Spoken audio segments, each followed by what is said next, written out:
I'm live. All right. Welcome to Sunday morning. Someone's already on apparently. Um, and all right. What am I doing? All right. I got one thing that I wanted to show is my tier list. I think I showed it at the start of last time. But I'm gonna show that again because it's got a little bit more complicated, and I've also added all of this year's drivers. But I think I still need to work on it, and maybe I'll do that today. We'll just move people around. Like maybe Matt Payne's not in top machinery, but it's top 3 machinery. So I think Groves is a top 3 team, so it's worth it. I need to move the chat to the side so I can see if anyone says anything. Yeah. And then hang on. There we go. I think is that showing it? Cool. All right. So I've got Matt Payne there, and I think Groves is top 3, so I'd probably count it. Then we've got David Reynolds. In the version that I made the other night, I had David Reynolds as 3rd tier because, well, how many times was he in top 3 machinery? Was it Groves? I don't think they didn't finish 3rd in the team's championship in 23, and it was mainly because they weren't they were in a Ford basically. But he was at FPR and Pro Drive for many years. So he was in top machinery. But he was getting beaten then, so I don't think Erebus were ever 3rd in the team's championship when he was there. They the only time they were 3rd was when they won the championship. That was about it. So maybe I might need to change my definitions. Because obviously Craig Lowndes was in top 3 machinery for most of his career. And then Rick Kelly, maybe not so much. It depends. I might need to change some of the definitions because it's a little bit of a mess, obviously. It's an evolving thing. It's not exactly perfect. Chaz Mostert has been in top 3 teams machinery, I think, every year. I really should check that. What teams were top 3? I'll look that up. Actually, I'll show the whole screen. And then I want to go, and we'll just start with, because I was talking about Erebus. Let's go 2018. I'm pretty sure Erebus were never top 3. The best they were was 5th or 4th. I think they might have been 4th in 2018. Yeah. So top 3 was Tickford, DJR, and Triple Eight. Usually it's that same 3 for a long time. So if you drive for Tickford, you're in a top 3 team. 2020, same. 2021, it's the same. And I think it may be only changed in recent years since Gen 3. Yeah, BJR is a top 3 team. So do I count that? It's, well, you could say Heimgartner was in a top 3 team, and he did rack up podiums in 23. He was in the mix at times, racking up top 10s, but when he had difficult weekends, it really showed that they were not where they needed to be. And then they've obviously fallen off a cliff since then. Don't think you can base machinery on team's championship position. Yeah, I think it's just not something that's a realistic way to do it. It's probably like a history thing. Like if the team has historically been regularly grabbing podiums or something like that, maybe. Because I think of like if they can regularly grab podiums, and how many races were there in 2023? 1, 2, 3, 4, 5, 6, 7, 8, 9. A lot more nuance than that. Well, then how do you know if anyone's a top 3 team then? Because it is just about results. It's disregarding driver capability at that moment in time. Yeah.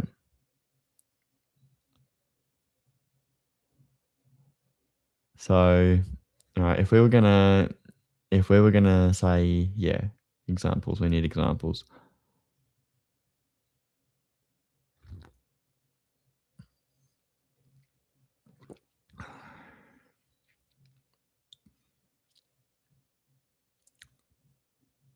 Lowndes was probably at his peak when he went to Gibson, but that team was shocking. Yep. But that's more of like a team thing.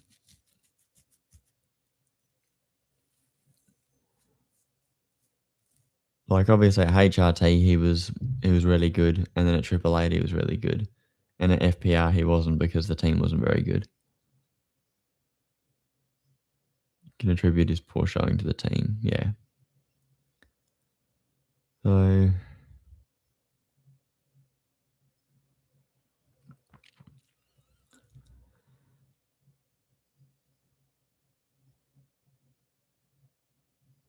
So if we were going to rank teams, then we have to. Okay, let's just go with this year because it's easier to assess. If we go,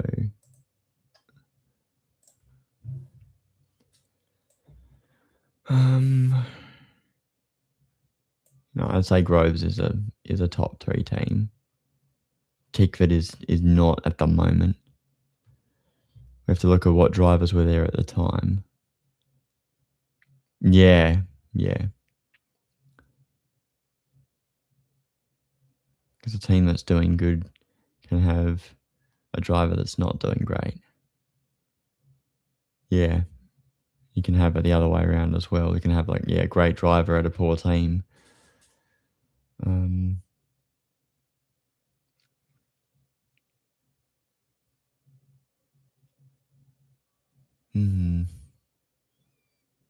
But I think it's a bit of both that gets the results. Like, I think Rylan Gray is a good driver, but he's at DJR who haven't historically run rookies. The one that's confusing you is Blanchard Racing. Yeah. Well, I think they're not a top team because Aaron Cameron is struggling so much, and it's either he's a bad driver or they're not doing a good enough job. Because Aaron Cameron's making Blanchards look really bad this year, whereas Golding is the one flying the flag, constantly racking up top 10s. So they should be 4th or 5th. Don't think he's a bad driver. He's fast, but his racecraft. So yeah, his qualifying is consistently good. Same as Golding in his early years. 18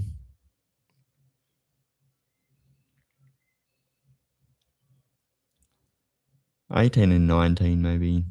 I mean, he wasn't in good machinery.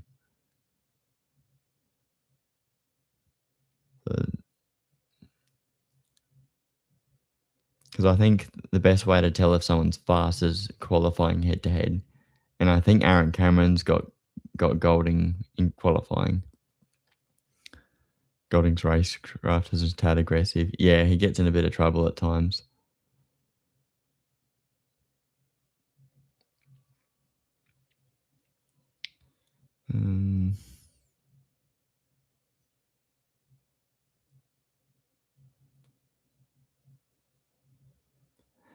And it's hard to say that Erebus is a top 3 team as soon as things go wrong, they're way down the back.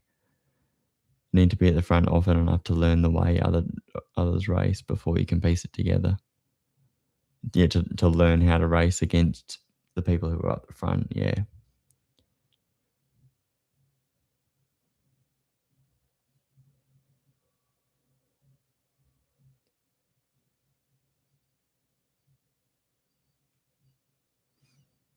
Yeah, well, Brock was up against Waters and Mostert, and they were wrapping him up the whole time. Use Jack LeBrock, for example. All right. Usually he's racing at the back midfield, so it's a lot more aggressive back there. Yeah. When he's in the top 10, though, he's nice and smooth. You don't see him racing too hard, and he's just banking top 10s. He's Mr. Consistent. But I think he's not necessarily fast, and that's why he doesn't quite get the results when it might be possible. When he gets to the front, you see his racecraft is a bit aggressive with those other drivers. Yeah, because he's not used to racing them.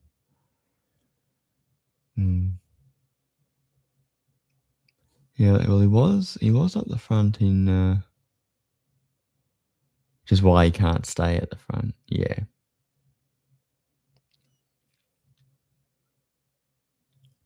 I think Heimgartner is one who sort of belongs up the front. He's really good when he's up the front.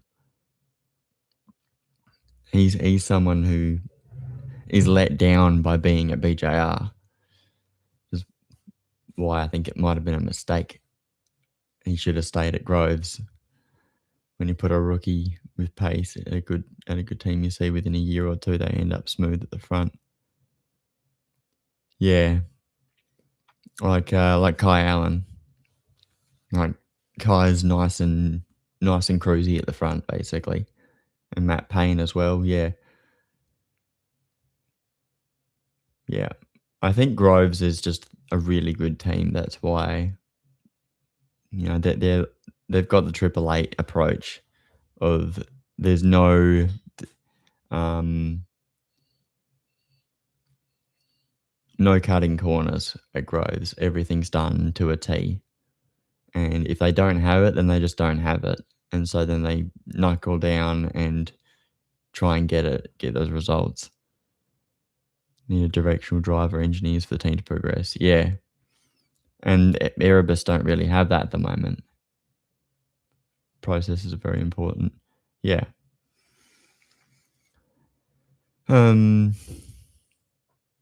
Like Erebus are missing really good engineers to lead the direction of the team. They've got Wayne Mackey, but that's about it. And they've got like a lot of new people. And they've got a good driver in Cooper Murray, but then and maybe Job Stewart's good, but because the cars aren't fast, they aren't able to show what they can do. Because we saw that Cooper Murray was pretty good last year. That's why you see HRT was so we're so much better than everyone we can fuck around. That's why they fell off. Yeah. Yeah. Well, they lost their engineering direction because they got rid of I don't know if they got rid of Krusty, but when he left to GRM, like GRM suddenly started doing well, and HRT fell off a cliff. Whereas like it was just like the cars weren't as fast, and then they just started getting worse and worse and worse. Now you see how much they've made it like business now. Now look how they surge back to the front. Yeah, well, they got Mostert and they got Adam DeBore, and those two led the charge and said, "This is what we have to do." Even a new manufacturer 5 years ago, you'd say that they're fucked, but now look how good they are. Yeah, I think it's also the way that supercars allowed the new manufacturers to come in. They don't like in Car of the Future. They came in and they were getting screwed over because Ford and Holden weren't allowing them to do certain things, and supercars weren't allowing the engines to be developed the way that the homologation teams wanted, like with the Nissan and the Merc. But the Volvo was good, and that was because after 1 year they got some sort of different opportunity that Nissan and Merc didn't get. They learnt the lesson from 2013. That's why. Yeah, and it might have been too expensive to for Nissan to completely redevelop the engine, and so they just had to evolve it. Whereas Merc, they did evolve it, but it weren't consistent, and they just pulled the plug. And that was also a private, that was a privateer entry rather than a factory entry. Whereas Volvo and Nissan were. Once they evened out the cars, the manufacturer said, "We're done because, well, Kelly's isn't a good team to be the factory team." Yeah. Well, they weren't too bad though. They had quite a few moments where, like, Rick Kelly was a good driver. At that stage of their careers, it wasn't a good idea. Yeah, I think once they lost the sponsorship and they had to lose Caruso and Moffat, that was when they started falling backwards. Well, they lost Moffat, and then Caruso stayed for until 2018, and then the sponsorship dried up on his car, and then he lost his seat. So then they didn't have the drivers, and they had Heimgartner, and Rick Kelly was maybe past it at that point because Rick started losing against Heimgartner. I think the biggest thing was just politics at the time, that Nissan didn't want to be doing V8s anymore. They wanted to do electric. So they were focused on Formula E and stuff like that because that was the way that manufacturers were trending. But I think Kelly's overall weren't a top team anyway. So they were a solid mid-pack team, able to get podiums. They're getting spanked every week though too. So if you're not winning, what's the point? Aren't most teams getting spanked every week? There might be a couple of teams fighting to steal the win off one another, but there's going to be 7 teams that aren't. That's why you can't have new teams come in. No, we don't. We don't need new teams at the moment. We've got plenty of teams. Manufacturer money comes in for competitiveness. Yeah. Well, they went. I think Toyota probably went to Walkinshaw because of the history of Holden Racing Team. Kelly's weren't competitive. They were winning races in 2011. If they were battling for wins, yeah, but it wasn't week in, week out. Like Rick Kelly got the wins, and Brad Jones got a couple wins. The battling wins, then yeah, fair. Yeah, if you think like 2012, you got 3 teams that got wins. It was FPR and Triple Eight, and Stone Brothers got 1. Every win they got was lucky. Circumstantial wins. Yeah. It's the Dale Earnhardt quote. Who wasn't there? Yeah. Usually something happened to someone, and that's why they got the win. How did Lee Holdsworth get his win in at Oran Park? I think everybody just had a bad day or something, and that's how Lee Holdsworth got his 07 win. And he got the 2010 one because everybody crashed out. Or was that a different race? Was it? No, Jono Webb. He started on wets. Okay.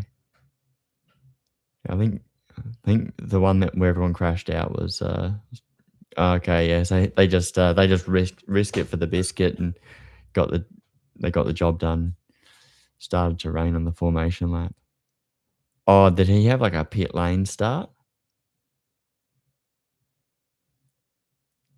And he came in, put the wets on, start from pits. Yeah, I think Caruso had a similar sort of thing as well when he got his win. Oh no, he was on the softs, right? Half the grid pitted to put wets on. I think Lee was actually all right. Oh, he already had the wets on because GRM were like, we think it's going to rain, and then half the grid pitted. and they started from the lane. That's like Hamilton, Hungary, 2020. Was it 2021? Where he started the race by himself. That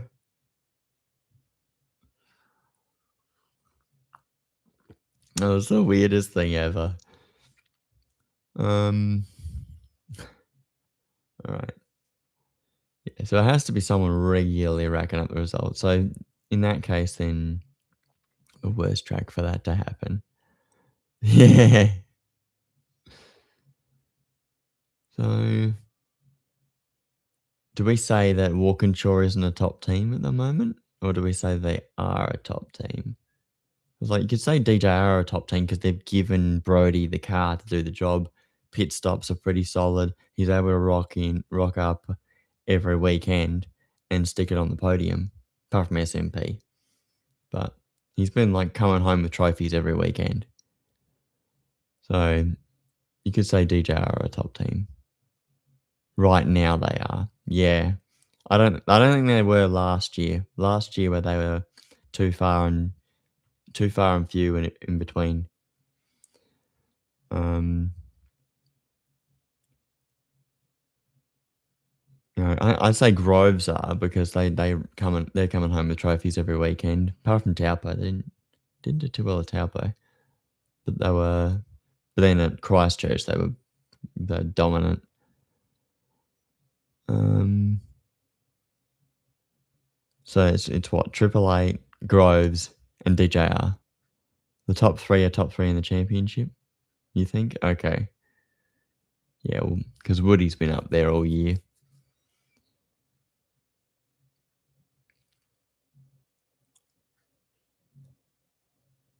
But didn't you say that you can't say the top three are top three in the championship? Because what if they just don't have good drivers? Or is it because they do have good drivers that they are genuinely top three?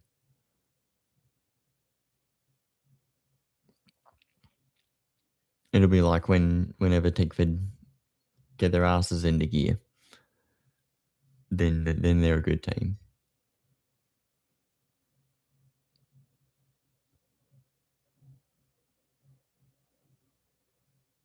Because I think the reason that DJR are not as good as Groves, DJR is a good team.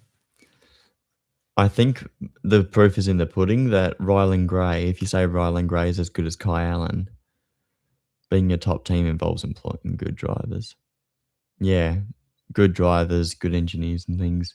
Whereas, and Groves are that good that they just got Ricardo Corte and put him on Kai Allen's car, and Kai's a good driver, and obviously Ricardo has turned out to be a top operator. Rylan Gray is like a year early. He dominated Super 2 last year. No, none of the other, or maybe his teammates weren't that good, but I think once you're winning in Super 2, then it's time to jump into main game. It might be unfortunate, like he didn't have your teammate can't be pole. Who was in your 20th? Yeah. I don't know. I'm not sure that that's his fault. I think that they're just not quite finding what they need to be. And he did turn around in Christchurch. I think he qualified in the top 10. Um, where did I put it? Yeah. Your point.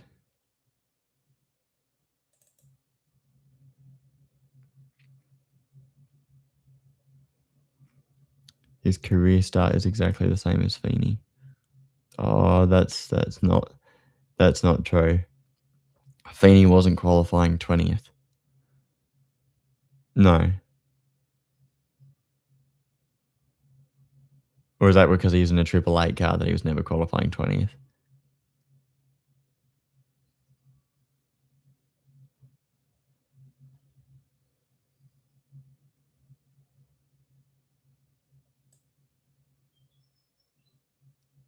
To get into the sport, they're the same. Yeah. dominated the championship, got in. What I got? Have I updated it? Dominate second tier, do a wildcard enduro, then get the seat.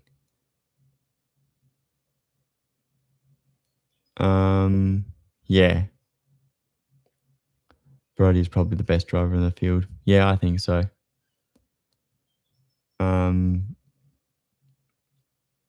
At the time, Shane was the best in the field. Yeah, he was. Like Erebus had a car and a team that could do the job, and SVG was also in a team that could do the job. But I think we've said before that SVG, his heart wasn't in it anymore. He was losing interest. Feeney wasn't getting 810s dropped on his head. No. Yeah, well, that's it. It's like my F1 manager game is really good at sort of giving you an idea of whether a team or car is good and whether the drivers are good. Feeney wasn't getting 810s dropped on his head, so it's clearly not the car. Okay, so you say DJR don't have the car sorted, and that's why Rylan Gray's. The way Brody speaks about Rylan, it's like he's on training wheels. Oh, okay, yeah. Yeah, whereas at Groves with Kai and at Triple Eight with Brock, they were like, he's good, he just needs time. Or between sessions, he's taking time away from himself to go over data between quali.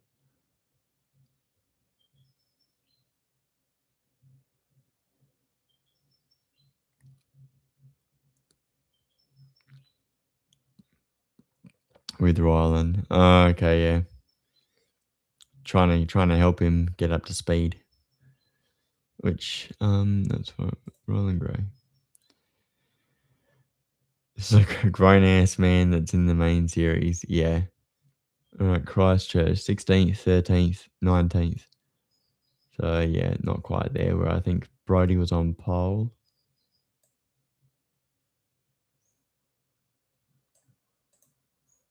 Second, first, third, seventh. Kara's fast enough, he's just not good enough. Yeah. And I think I think even in Super 2 when he dominated in the races, Lockie Doughton he got the pole award. And so you think if Rylan was eating a bit, he would have been getting all those poles. Pissed me off some mid-tier drivers that never get a chance in a car like that. Have to watch someone wasting the seat. Yeah. Now what did Rylan Gray do? He came through with Tickford. He was pretty good in his first full year at Tickford in Super 2. And then dominated his teammates in his second year.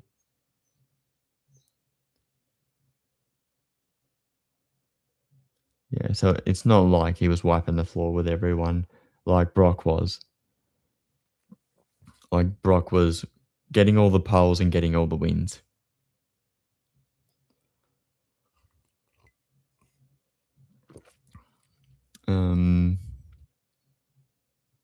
If I look at SVG, I think.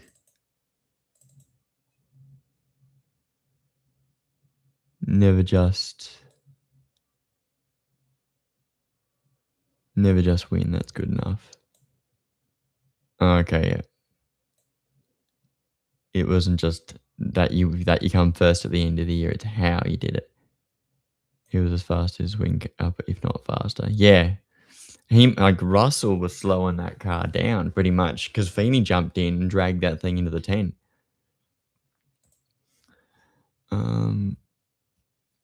Yeah, well, here we go. Feeney qualifying in the top 10 pretty regularly. Like Kai Allen did that in his first year, in his first round. Yeah, Russell Engel came back and he was slow. I think Greg Murphy was the same. Car would drop to last because of Russell. Yeah. But there's quite a few, Feeney put it on the front row at Tassie straight away. Like, he was able to get really close there.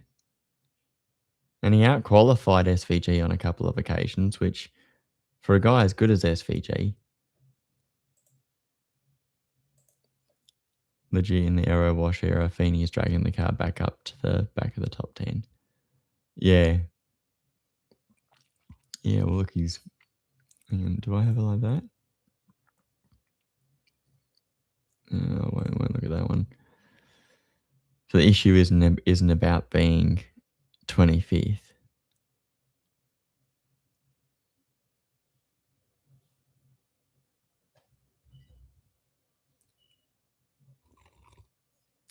And his qualifying pace is shit.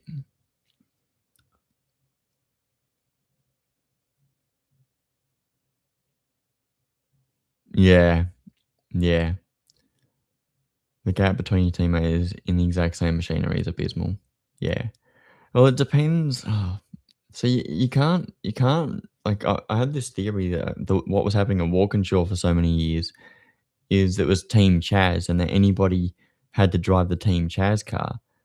But then Ryan Wood jumps in and it's not the case. It was just they didn't have a good enough driver. So it could just very well be a fact that Rylan Gray is not it. Whereas Kai Allen is.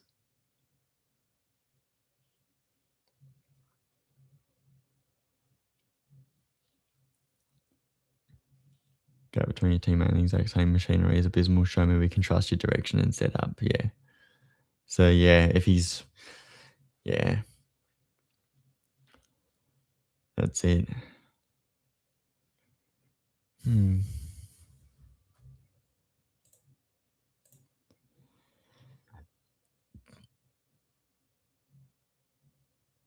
For a second off.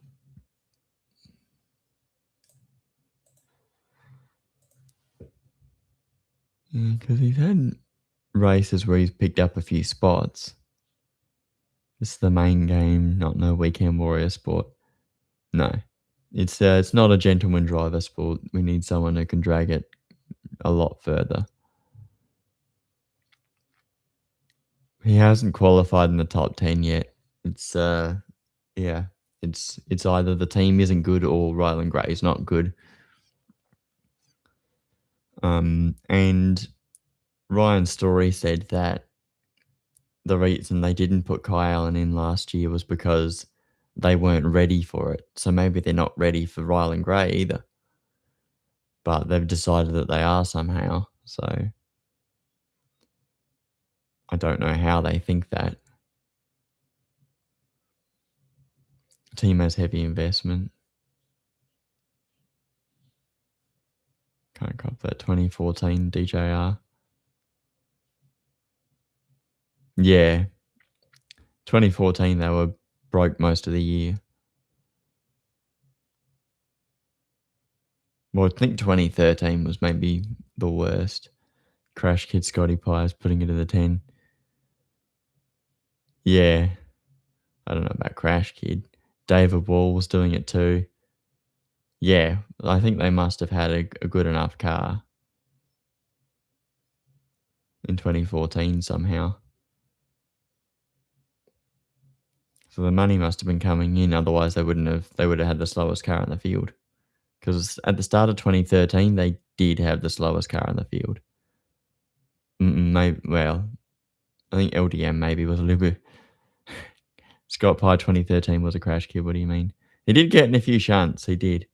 There was one at Tassie. There was the one at Perth. Yeah, getting in a few incidents, wrecking a few cars. Were they all his fault? Or was it like mechanical failures leading to the crash? Gold Coast? Was that one on the main straight? Gold Coast? One mechanical I can think of. Okay. Yeah, well, there you go. LDM can't have been that bad. The driver wasn't that bad. Was putting the car on the fence. Yeah. After the first chicane, SVG smacks into him. Oh, okay.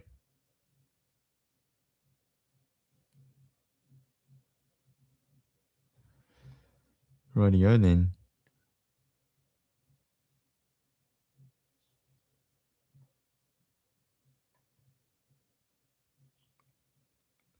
I'm glad we ended up talking about Rylan Gray because I think I've got him down as like fourth on the list against Kostecki. DJR is so much better. Or this year, DJR is so much better. Yeah. Yeah, well, if you've got one guy who's like winning races and walking away with trophies every weekend, and the other guy is nowhere, then yeah, it's just not good enough. Like even like Rick Kelly 2003. I mean, actually, that's not fair on Rick Kelly in '03 because he dragged that thing into the top 10 quite a few times, and he stayed out of accidents as well. Whereas Rylan Gray has been in a few accidents this year. Whereas I've got Jackson Walls in the highlights for the wrong reasons. How are they fourth? How are they fourth? It might need adjusting. Um, it's mainly because he's against Kostecki. So because Kostecki is top tier, and Brody smashed all his teammates his entire career. All three of those: McCauley, Jackson Walls, and Rylan Gray. Can't have that. Yeah. Yep. They are. They're sixth tier, I think. Yeah, you're right. You're right. Yeah, I need to change. I need to figure out my definitions and things. Maybe we could do that. Tim Blanchard levels. Yeah, we'll see. I think now, and that's why why I'm talking about top three teams, like whether someone's in a top team or not. Jackson Wall shouldn't even be in the sport. Yeah, agreed. He's rocked up with Daddy's cash and is not putting that car where it should be. And then he's in the highlights for the wrong reasons. Just he's always in accidents and he's not qualifying well and he's not racing that well. Yeah, it's embarrassing. Where is Walls? He's down the very bottom. Midfield I can cop. Yeah, it feels like 15th every race, but he's not. He's always last. 18th, 20th, yeah. He's qualifying at times has been good. But he should be getting better the next day, not worse. How are you racing those horror Erebus cars? Yeah. Like, I think Job's doing a better job than Jackson Walls. Because, I think on qualifying average, maybe the first two rounds, I really struggled. But, the message got retracted, apparently. But yeah, he's not doing well in that car. Should give the seat to Scotty. Oh yeah, Scotty would have done a way better job in that car. Scotty would have put that thing regularly in the top 10. He would have been doing SVG stuff, I think. Like when SVG was at Techno. He would have been like pinching podiums. I mean, SVG wasn't regularly on the podium. I think 2014 he was kind of close, but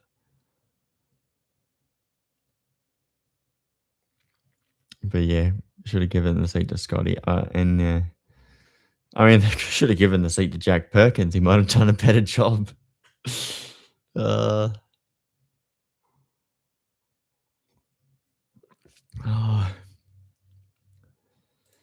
you got Aaron Cameron, who's doing a really good job in qualifying, but for some reason, he's in the wrong spot at the wrong time every race. He had one that wasn't bad. Don't think Perkins should be co-driving anymore either. Yeah. Where was Perko last year? He was with JC.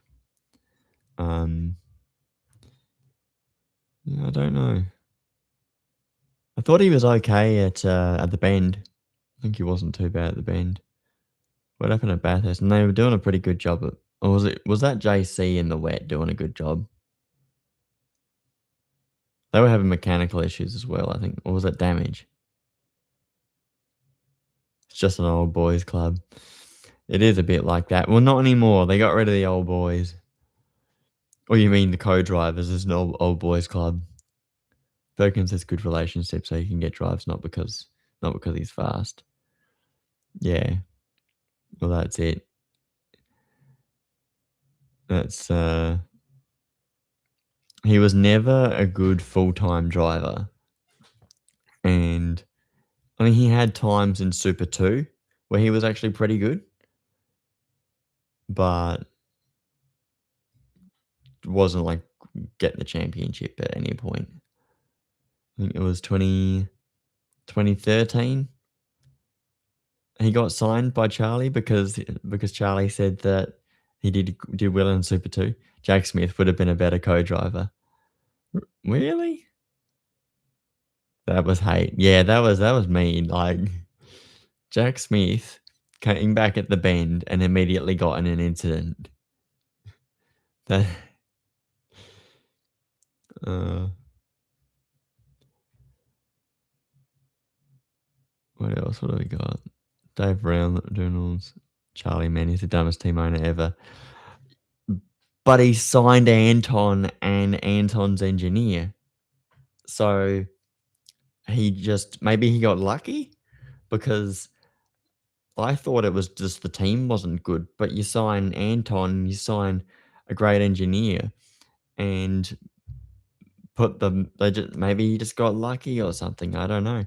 Or maybe that was Adrian Burgess who was like, we need this guy and this guy. You reckon that was probably Adrian. Nobody else wanted him.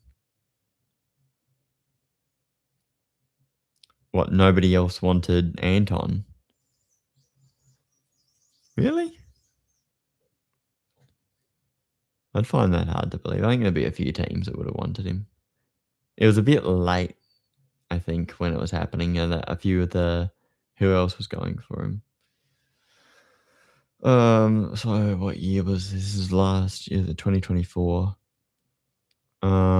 He wasn't going back to Erebus, I don't think. All seats were filled. Yeah, well, that's sort of my point. They decided it a bit late. DJR were really slow with it. Team 18 was the only decent option left. Yeah. Yeah, you don't go from DJR to Team 18 because you're like, "Oh, yeah, this is a good choice." You go there because you can't be a DJR, and there was, like, a lot of teams that had already signed their drivers. He wasn't going to a team that was regularly competitive or grabbing top 10s regularly. You were grabbing the 50% team, which is Team 18. So,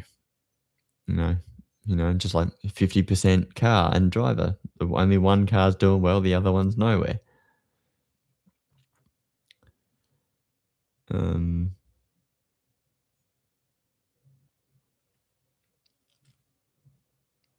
and Dave is struggling so much in that team. Bro's just old. Yeah. It could just be that. Yeah. Now they're glazing this Harry Jones kid. He's not even in this year though. Team 18 is the old boys club. They've got Lee Holdsworth and James Courtney and David Reynolds. It's the old boys club. That's what it is. And the old boys are going to rock up at Bathurst and they might pull one out of the hat because it's an enduro. And I reckon the old drivers are better at enduros. Whereas the young guys will battle it out hard and have issues. Charlie signs people out of their depth, then they crash. Yeah, I didn't think it was fair on Harry Jones that, yeah, he kicks him out so quick, yeah. Yeah. He got rid of Alex Davison, and Alex Davison was doing alright at FPR that year. He was getting smashed by all his teammates, but, when you're the 4th car in the team, it wasn't too bad. It was regularly qualifying way down the bottom. Alright, hot take. What's your hot take?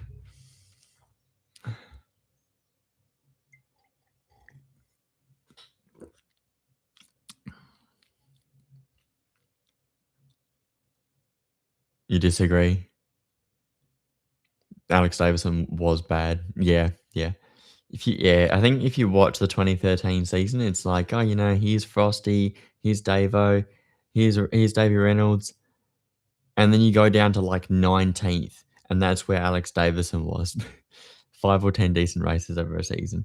It might have just been luck, or he just managed to stay out of incidents or something. In the Stone Brothers years, he wasn't that good either. And they had so much patience for him. It was impressive how much patience that SBR had for him. Yeah, he wasn't beating anyone at the time as well. So many other drivers available. Yeah, well, that's it.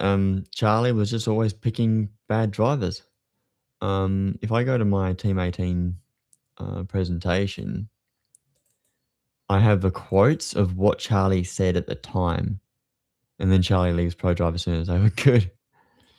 Yeah, I don't know why he left them, and then went to Walkinshaw of all teams. Maybe they upped their price or something? Goes to HRT as soon as they're in free fall. Yeah. Okay. 2013, um,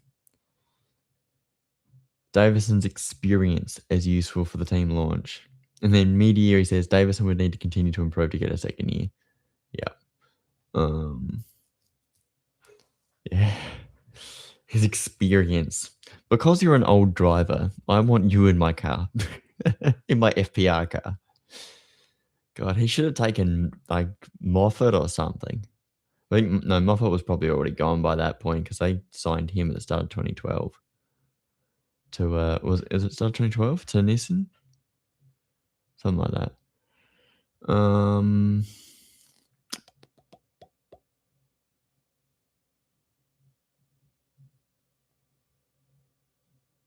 But yeah, just that's such a weird choice. Because if he had moments, but he wasn't consistent. Pissed me off. Legit sign Mostert. Yeah. Yeah. That's what he should have done.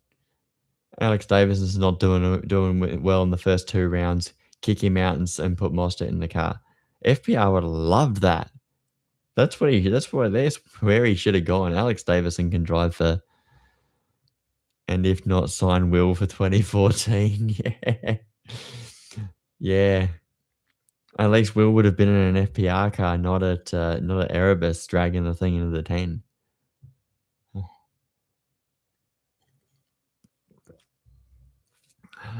Why the fuck did you sign Jack? Oh, okay, here we go. Bu- bu- bu- bu- bu- bu- bu- Jack was chosen for his success in Super 2 against high quality opposition. That's it. That was the reason. Oh, he did well in Super 2, except he didn't. In 2013, he got occasional podiums. The guys who were battling for the championship were Steve Owen and Dale Wood. Jack Perkins picked up the pieces after. Didn't even win the championship. Exactly. Oh, it's just doesn't make sense sometimes. But yeah, he kind of frustrated me with a lot of these choices. They're such weird choices. And he chose Lee Holdsworth for his consistency and attitude. 2013 was a bad year for Super 2. Well, yeah, because all of the good guys were gone into the main game.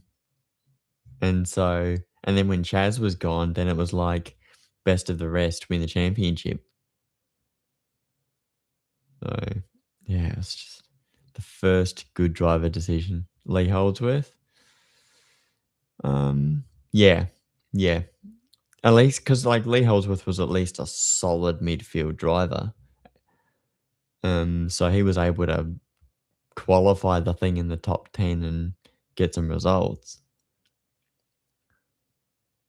He was good with what was available at the time. Yeah. The mistake was moving teams. The mistake for Lee leaving Erebus or Charlie going to Walkinshaw. Both. Oh, Charlie. Why your messages keep getting retracted? Or you just take it back. You don't have to take it. That was an accident. Oh, okay. Yeah, Charlie moving to Walkinshaw. That was a mistake. And what else? What did I say? Consistency and attitude, sensational combination to produce champion. I don't know how I'm doing it. Are you on your phone or are you on a computer? Maybe you're just accidentally pressing a button or something.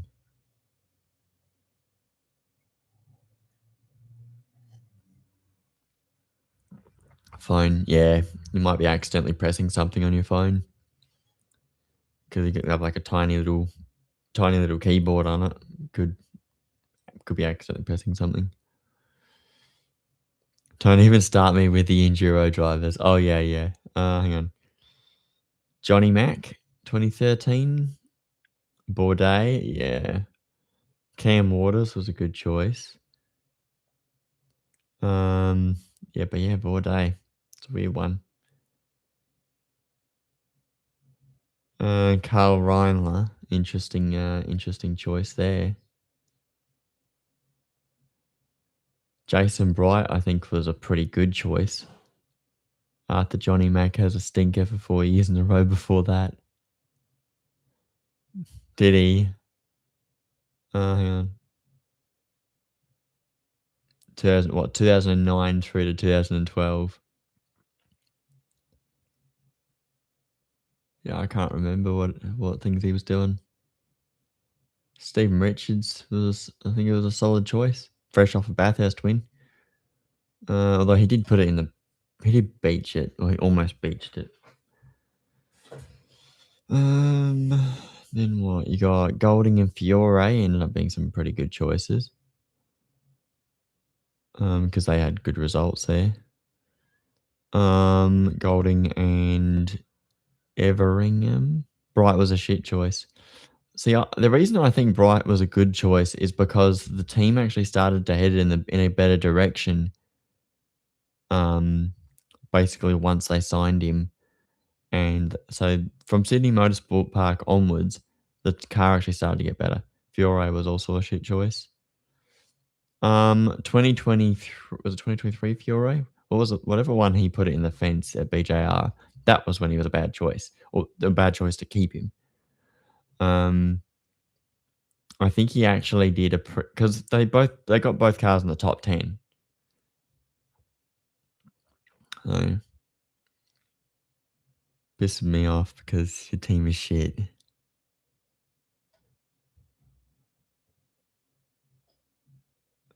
Team is shit and you sign shit drivers. Maybe the good drivers don't want to drive for Team 18, but that can't be true because so many people seem to want to go there.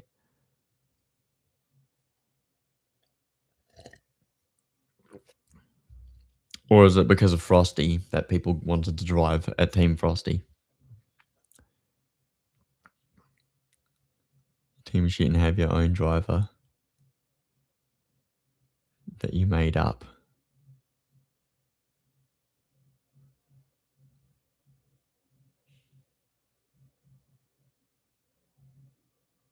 Sign washed up drivers, yeah. Well, Scott Pye wasn't washed up. He was looking for an opportunity and he got it.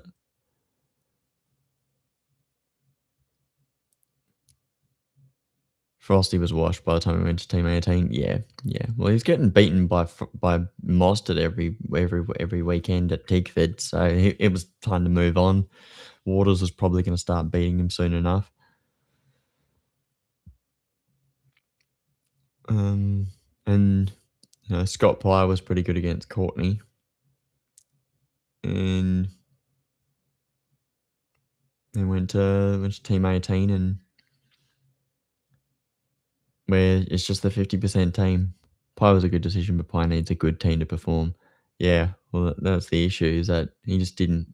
He never got that top team to drive in to get those opportunity.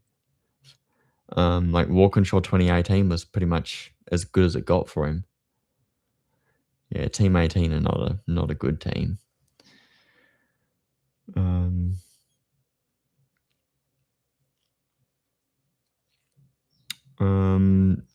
21.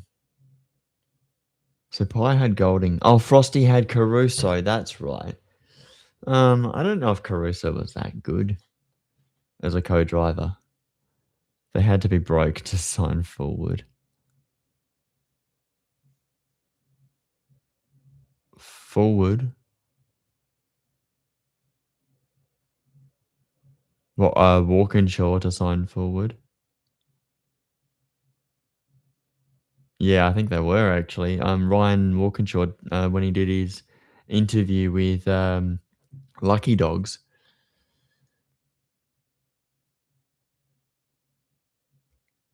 Winged forward to replace Scott.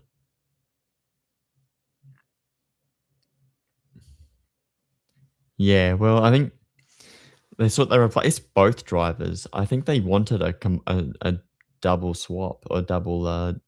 Like they wanted two new drivers. And Forward did look pretty good in 2019. He was on pole all the time, winning all the races in Super 2, and was impressive in the Enduros as well. Chaz isn't questionable. No. Chaz was definitely a great choice for them because he was kicking ass at Tigford, and they signed him in a Nissan. Nissan was OP in 2019. Oh, yeah, true. Yep. What other? Yeah, there wasn't really any other team that was close. Super 2 Nissan was OP. Yeah, pretty much. If you drove for MW from 2017 to 2020, even 2021, they were the best team. Except, Ojeda and was it Everingham? MW, they were just up against Brock Feeney in Triple Eight, which is just they were never going to beat him. But and Triple Eight we're in 2019, but they didn't have good drivers. They had Kurt Kostecki and Brenton Grove, and neither of those were incredible drivers. So they just had money. That was why they were in. At least Brenton Grove was smart enough to know to hang up the helmet and that he was better running a team. Because like that's stuff you can appreciate. If he goes, you know what, I am not going to be winning championships. I could probably do a better job doing this other stuff and not be holding someone else up. Although in motorsport, you're not really taking up space if you're running your own team. Go to the 12-hour and shit. Yeah, go do like Dubai 24-hour or something. You know, plenty of gentleman drivers do that. Yeah. I think Caruso and Golding. Golding was good co-driver. Pye freaking got a bent steering arm on the first lap at Bathurst. Your hot take. Yes.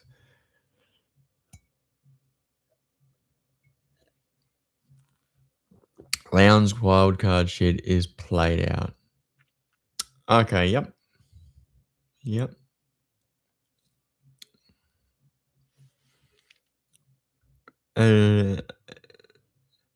Because like 50 something now. Yeah. He's probably a good teacher.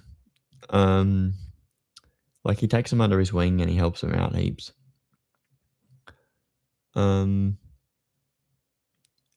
He's probably not going to be getting the results that Triple Eight were getting with the wild card. Going to Team 18. It worked early because the car was competitive and Lowndes still had the speed. Yeah, he's slow now. Right, yeah, well, I suppose you think Goddard was probably faster, Cooper Murray was probably faster, Zach Bates might have been faster. Don't know. If I had those numbers, that'd be good. Or if I had a race replay or something to be able to really tell they all were faster. Yeah. I remember Stephen Johnson saying on the driver's seat saying that Goddard was, or did he say that Lowndes was faster than Goddard? It depends on what the session was and what the plan was, which he might have asked, because it's not like he was I mean, maybe they didn't want to tell him everything because he's part of the furniture at DJR.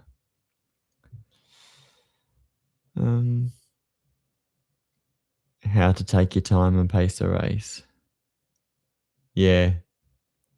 Well, that's it. I mean, an old guy is good at the enduros.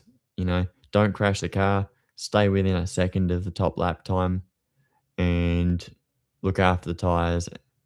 Give redemption arc to people, or a stepping stone to someone in the sport. Yeah, well, that's what it is. It's a good opportunity for the young drivers who are looking for a chance.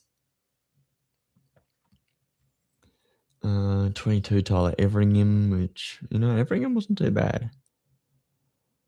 And it would have been Everingham and Caruso. 23. Who was Scotty's co-driver in 23? Because I think Everingham was with Decker in 23. Who was Scotty Pye's co-driver? Team 18 is struggling in itself. Yeah. It's not a top team.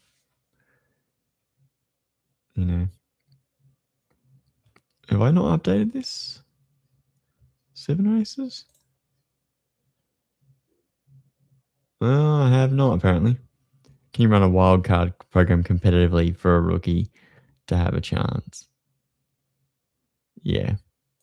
He's just going to get run on the board and he'll get an opportunity. He might get an opportunity out of a team that he might get like an enduro deal somewhere else. That'll be the first and last supercar start. Maybe. GRM ran was it Ojeda and Everingham in 2020. I think Everingham ended up. No, hang on. Everingham was not in 21. Where was he? I don't think he was in. Ojeda got in. Ojeda got and Ojeda was like a last. Who was it? One of them. One of the GRM drivers. Co-driver for FPR. In 2021. No, not in 21. Eventually, he was in 23. He went to Team 18 in 22, but I guess he skipped a year in 21. Yeah. Now, I need to update this. 6 of the team's championship. Anton. 3, 4, 5, 6, 7, 8, 9, 10. 10 out of what? 10 out of 13 races. That's really good. So does that mean there are actually 3 races? 1, 2, 3. Yep, 3 races where he wasn't in the top 10. He's having a good year. Dave Reynolds is not.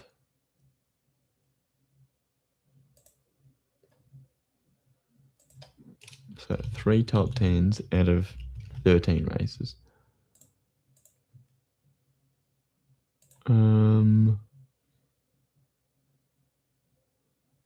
They're not regularly top 5 either. But I think he's had a few incidents, I'm not sure. 1 DNF for Davey Reynolds, 16th in championship.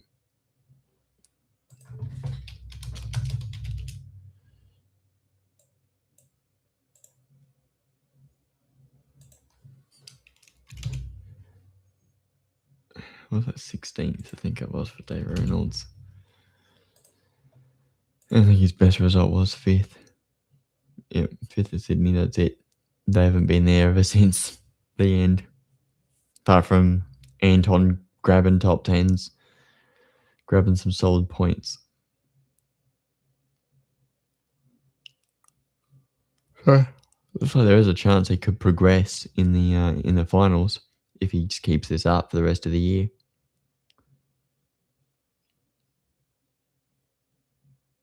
If he doesn't have a bad Bathurst either. Which with Lee might not be too bad. Don't know, hard to say. It is the retired drivers team. It's the old blokes team, pretty much.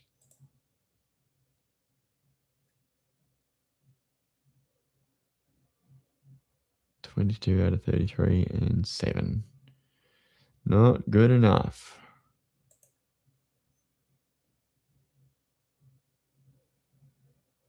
I like last year's livery. They crucified Anton, giving him lead. Oh, they did. Put your best drivers together. Yeah, they probably should have put JC with Anton. You know, JC's fresh off full time. He's probably still got some speed. And they put Lee in, who's been a co-driver for the last 3 years, and he seems to be getting worse and worse and worse. It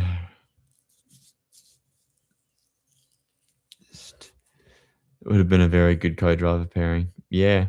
And now they've compromised both cars. So it'll be surprising if they manage to get it in anywhere near the podium at the Enduros.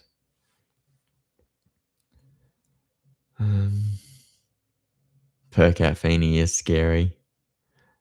Is that because Percat's good or because Percat's not good? Because like Feeney will do a good job.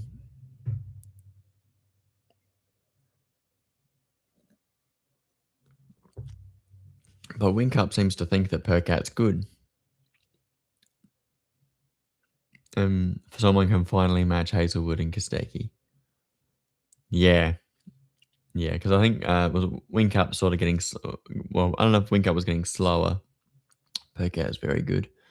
Yeah, I don't know if Whincup was getting slower, but Feeney went from being your co-driver qualified for the race to the co-driver can maybe sit back.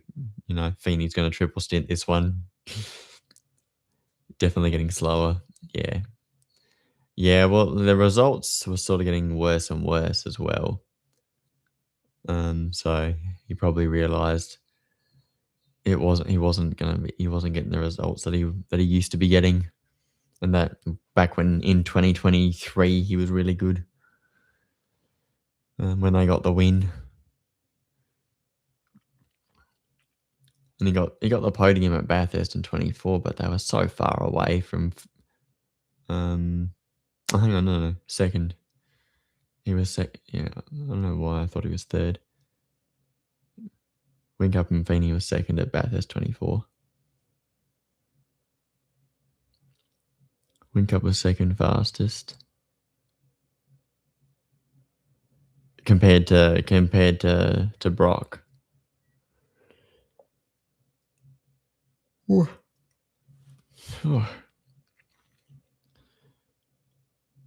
And Hazelwood and Brody came together. Okay, yeah. Yeah, so in 24, Hazelwood and Kostecki have come together and just made him look rubbish. Even Sandown. They could have won that. Sandown 2024. Yeah, but I think the tyre failure was because of contact with Whincup, wasn't it? Hazelwood was racing Whincup too hard. But then in last year at the Bend, they knew that they could do it. So they weren't trying. They got past the car failed. Oh yeah, that's right. Yeah, the engine died on them. Yeah, that's right. Yeah. That was it wasn't the engine. It was electrical failure. The whole thing just shut down, didn't it? They were driving flat out at the back straight, and it goes. Then I had nothing. The one where the thing actually like broke was Stanaway's car on down the back straight. Even with the tire, I think they could have won. Oh, okay. Maybe. They were pretty fast. They were on for a good result. I can't remember. Do I have that information?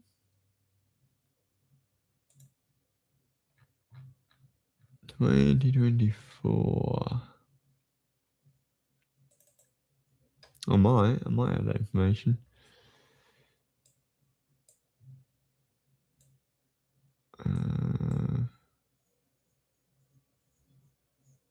Triple H out the bed last year, my God. Yeah, with the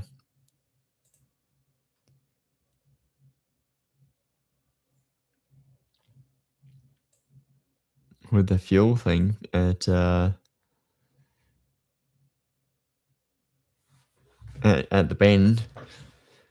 Can't remember. That was a podium at least. Yeah. Bathurst. They didn't get on the podium at Bathurst, did they? Both drivers crashing out.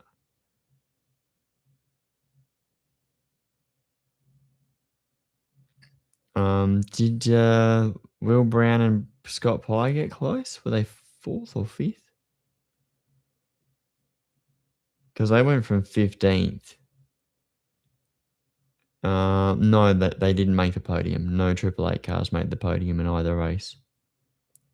Because the Bend was Brody and Todd, Frosty and Cam Waters, and then Garth and Matt Payne.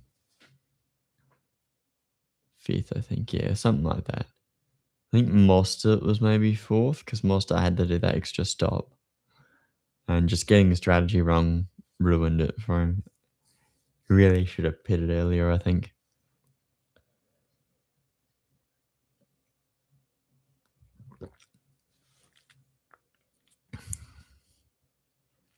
But I mean, it's going to be hard to beat Brody and Todd because they had it hooked.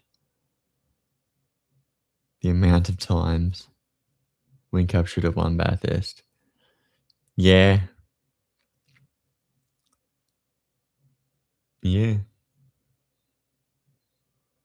And the thing is that quite a bit of the time, Whincup was faster than Lowndes at Bathurst. Hang on. 2011 was the one where the thing died.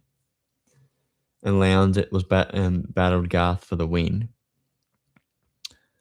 2012 he got it. 2013 he just got beaten. Or Dumbrell made the mistake. Even last year, Feeney puts it in the fence. Yeah.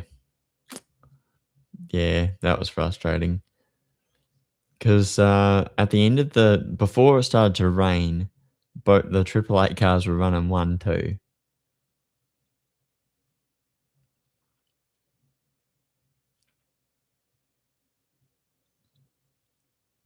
But were they already down the order? Because some teams put the wets on first, even during the rain.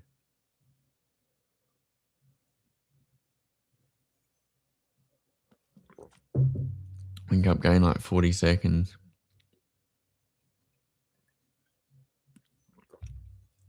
Made up 40 seconds.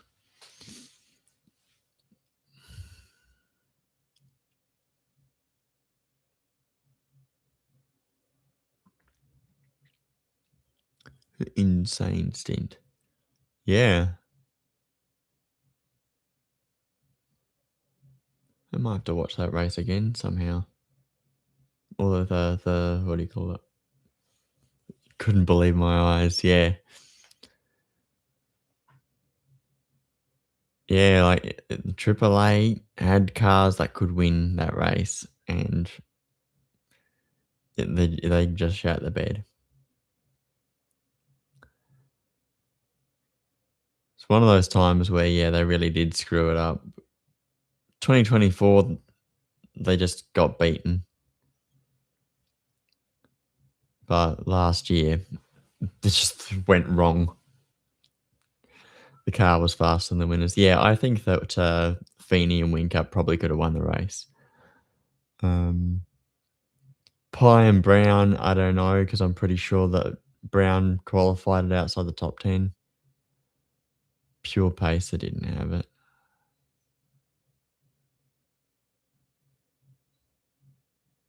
In 23, 2 rough scenes. Yeah, or the gear tower snapping off. That would have been second. Yeah, second to SVG and Stanaway. And I think Goddard and Lowndes. I think Goddard and Lowndes, they qualified badly, and then they weren't able to. They had issues like really early, so Triple A 1-2 again. Yep. I think Brock was even catching SVG. I think a little bit. They had the gear tower fail first. Goddard and Lowndes did, yeah. Because I think Lowndes was going through Griffin's Bend, and then it's like, nope, it is not changing gears. And they were garaged first. That was shocking. That was like I can't believe that stuff like that is just happening. 2011 Triple Eight got fucked over so bad. What? They had the alternator fail on Whincup's car, right? And but Lowndes was in the fight.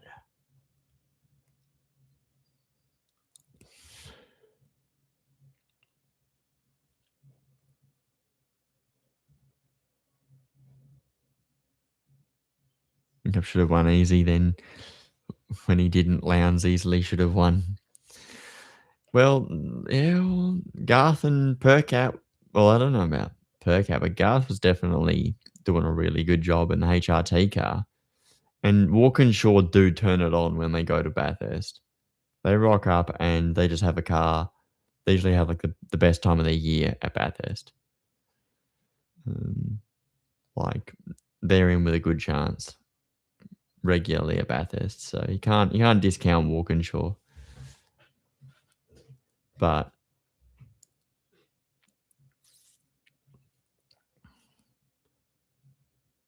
I think in 2011, like remember, like 2009, HRT were dominant. The reason Tando even had a chance was because Whincup's car stops on the hill. Oh, okay, because of the safety car. But you expect safety cars at Bathurst. Like, it's rare for there to not be safety cars. Yeah, then when it restarts, he's on the back of Lowndes.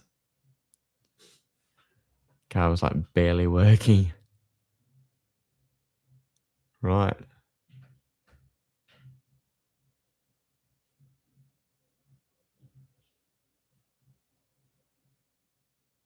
So he's driving and holding the field up under safety car. Okay. Maybe we can watch that. Let's watch that. Lowndes is behind him in that queue. I want to watch that. I want to find the bit where Whincup's alternator fails and then we've got the safety car.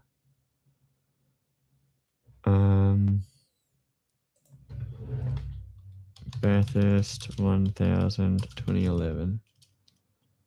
Yeah, skip to the safety car. Yeah. The rookie and the pro. Wherever you're watching around the country, where was it? It was a little while in, right?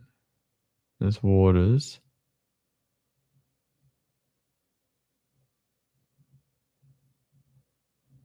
End of the race, like here.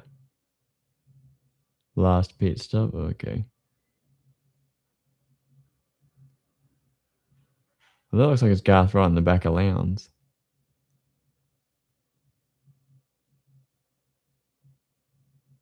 That's Garth in the lead there. Or was, hang on, was that a safety car there?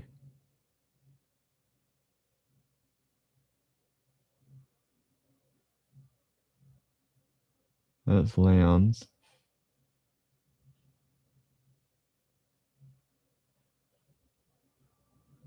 Is it this one? Oh, that's, hang on, that's Whincup. Lap 135, yeah. This is, yeah, there he is. He's dying. Alternator failure.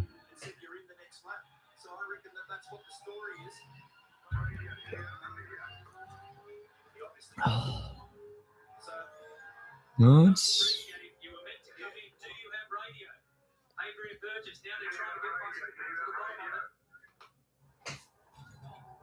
So it's caught. There's 8 litres in the collector in these cars. Oh, it's sounding terrible. Holy God. Clunk, clunk, clunk, clunk, clunk. Jesus.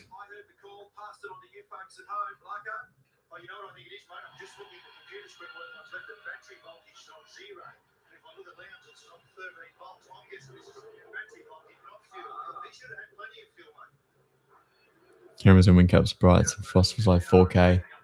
It looks pretty good. It's pretty good. Everyone else was ass. Yep, it's dead.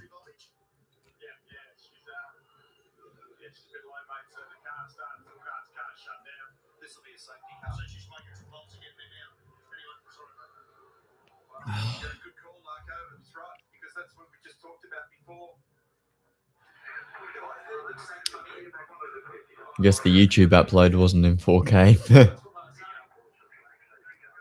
This would have been the easiest Lowndes win ever. I blame Whincup. It was Whincup's fault. He broke his car.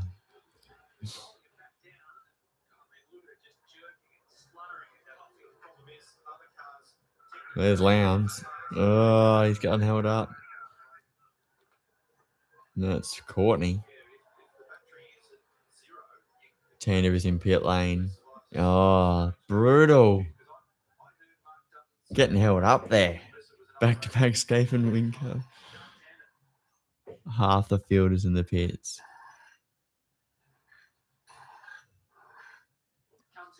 Yeah.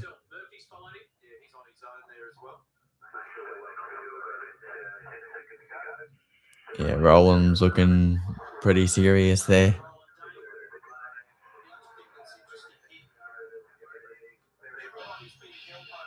Oh, 11th of the restart somewhere, so far back when he should have been 2nd or 3rd.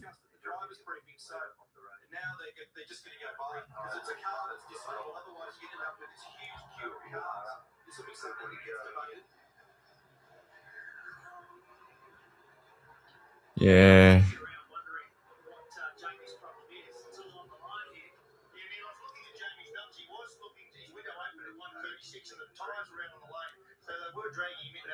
Bloody hell. Why did that not tell him to wave him by?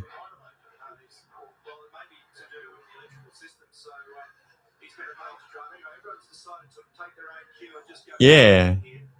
Yeah. That's a good point. Maybe they weren't allowed to? I mean, surely you are. If you've got a mechanical issue, you can wave people by and say, no, you can go past. But I don't know if the rules...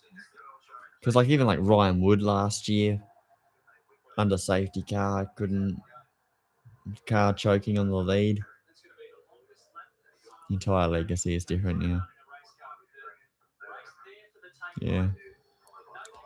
Yeah, Lowndes could have been an 8-time Bathurst winner. Could have just needed one more to get the 9. Well, it's never going to happen now.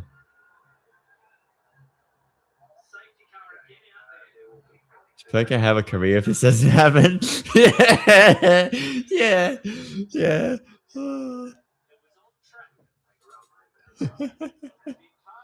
Pretty much.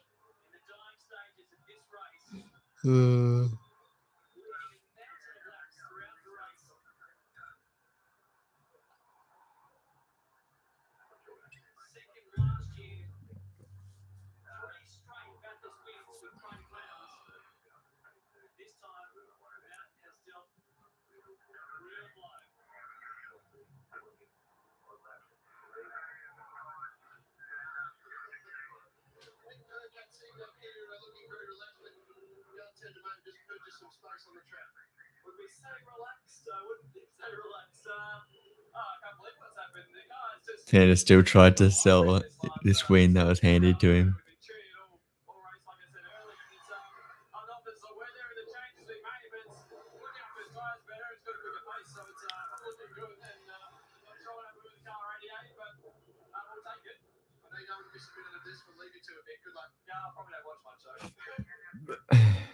Probably won't watch much.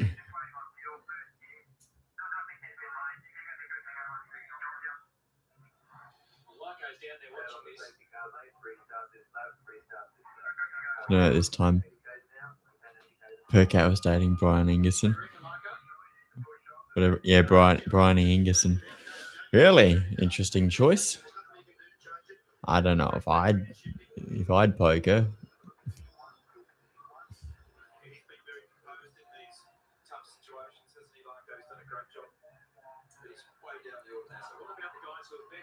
It's a interesting choice, that one.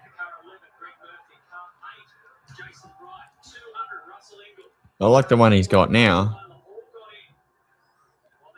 Look who's in front. Yep, Tanner's in front. And where's Lowndes? 6th, 7th. Some cars that have no business. Yeah. Well, there's Murph, 2nd, I think. Being in between. Yeah. Yeah, Carl Reindler's car. It's one of the super cheap cars. It's Engel. Bright. Bright at his moments. I don't think he was that fast at this one. Legit gifted Murph a podium. Yeah, he was. He did not have the pace for it.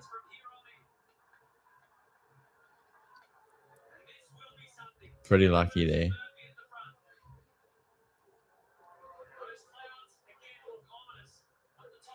He did out qualify his teammates though. Was this was this the wet qualifying one, or was that 2012 or?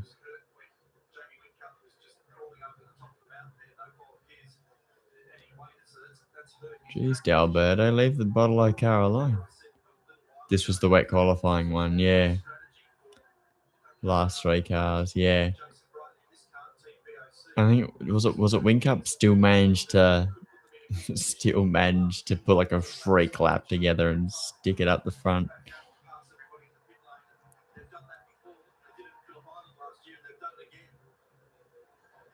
That was 2012. Okay. Because Davo got the pole. But Davo was the pole man in 2012.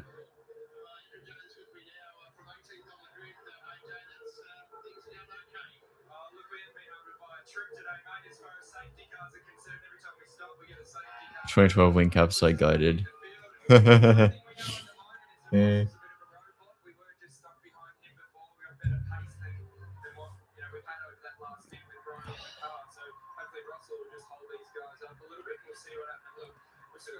Man, if Andrew Jones and Jason Bright in that car might not have been that good. Brighty was all right. He was pretty damn good at times. He had his moments.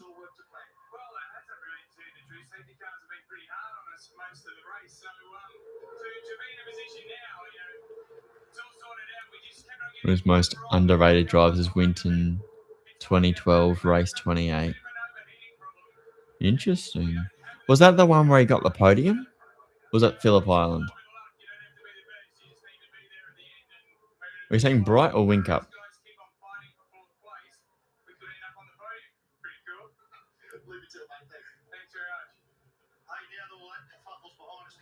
Win Cup. Yeah. 2012. Okay.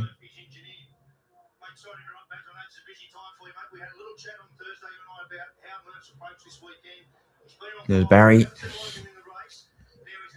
Starts from pole.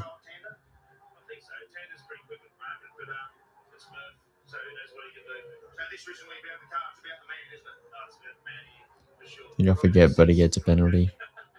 Okay. Goes basically to the back.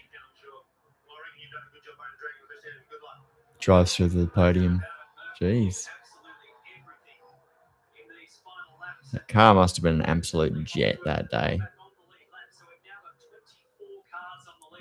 And I reckon they would have said, just drag it on the podium, drive it as hard as you can. Would have won by a lap if he hadn't had the penalty. Yeah.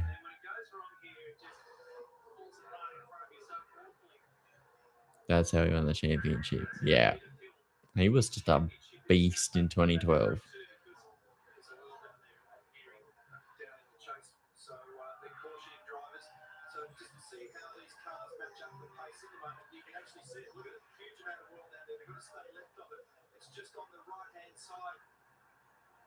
Ooh.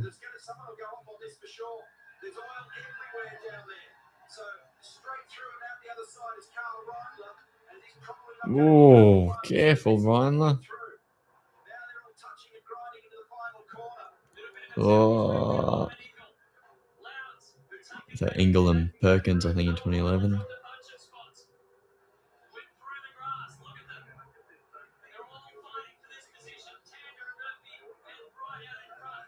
In 2011, Steve Owen was the better PMM car. Engel was past it. Might have even been past it in 2010, but he was beating Murph.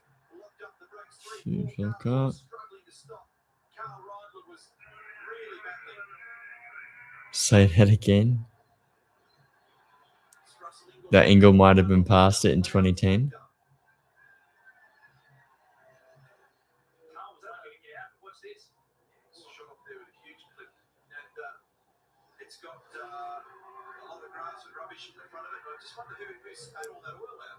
I think Murph might have been passed into. I thought you said faster. No, you know. Yeah. Engel was one of the fastest drivers in the field in 2010.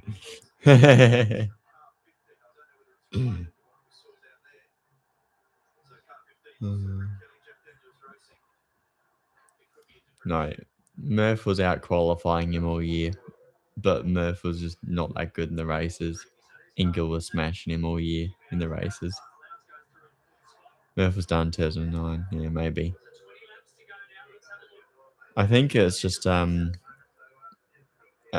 Tasman years really took it out of him. I think 2008. Whoa, Ford Umbrella doing what he always does.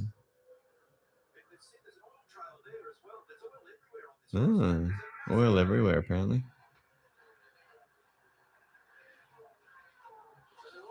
Because Murph he had to take a.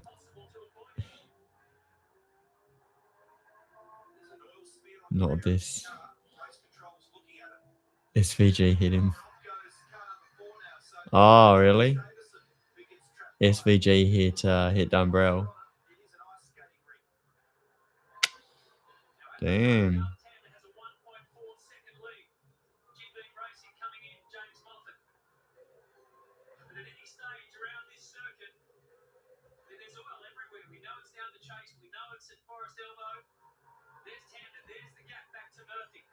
Where's Lowndes? Oh, he's coming through. He's fourth.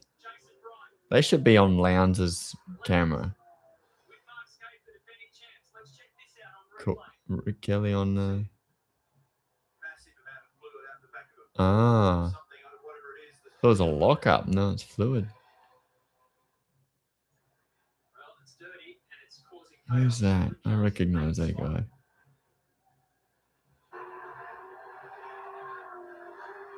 It's not Eric Pender, is it?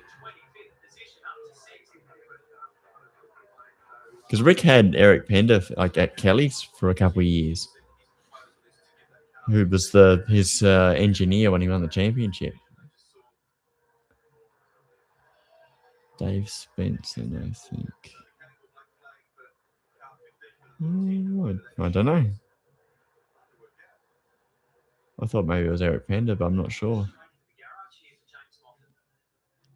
Maybe if you imagine him in HRT red.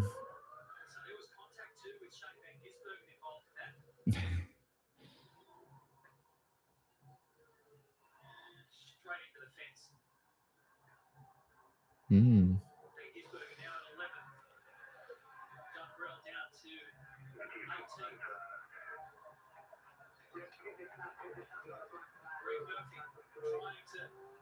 Someone's got a black flag.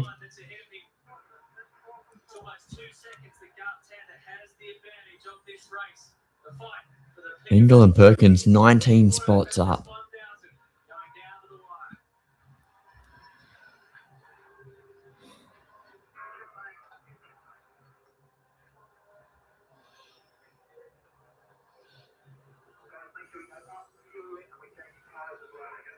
Spot 2011 pisses me off.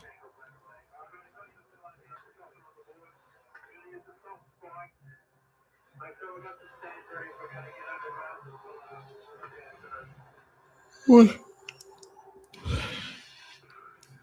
See how far back Lowndes is, and he was like a 10th off. Yeah. Yeah. Lowndes should have won.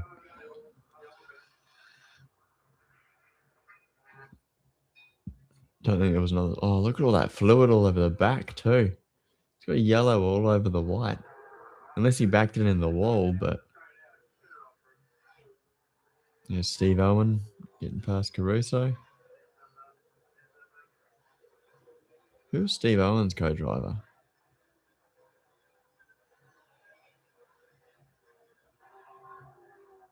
Because Steve Owen was like smashing. I don't care about Lowndes like that, but I don't like HRT. Yeah. Morris. Ah, yeah, it was too.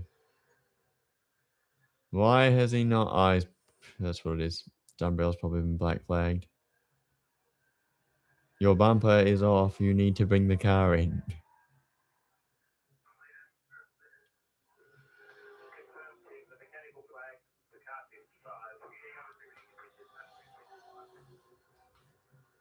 I think Morris really liked Steve Owen. Wasn't a good time at DJR in 2012, but I think Steve Owen was actually pretty good. And then that was it. No more opportunities. He had his Rod Nash years where he was pretty good. Got booted out for D'Alberto. Became an ace co-driver. And then did a couple of years with Paul Morris. Get out of the way, Brody, you're slow. No, apparently not.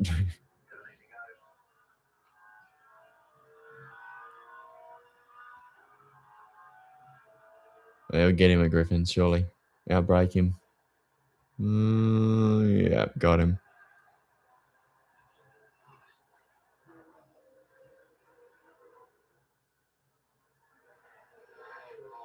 $11th. 5 spots down. Something must have happened to Owen and Morris. Maybe it was because Morris didn't do a good job or something.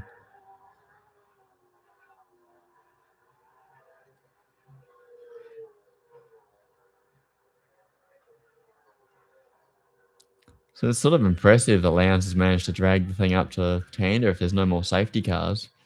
15 laps. Well, I mean, 15 laps if you got a good car, should be able to make it to Tander. Morris is a snail, and he wasn't up there on merit. No. He was up there because Steve Owen was good.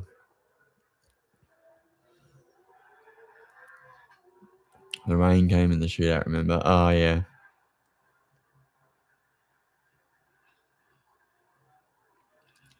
So did Steve Owen's lap get ruined by the rain? There were a couple of drivers who did get ruined by it. I think Will Davison might have been one of them. Qualified fourth. Whincup winner, bottom and Tanda. Okay.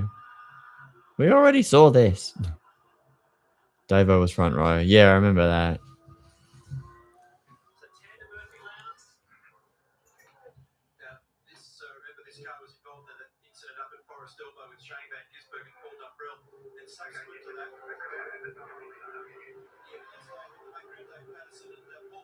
It was on. Oh, yeah, Murph and Davo front row. The Murph must have gone out early and got it done a good enough dry lap early on. Because the rain was sort of in the middle of it. Was it just sort of pitter-pattering or something and it rained a little bit more?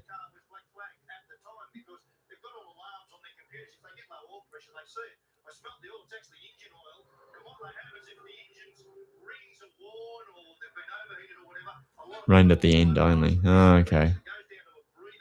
The last 3 laps. Right. Yeah.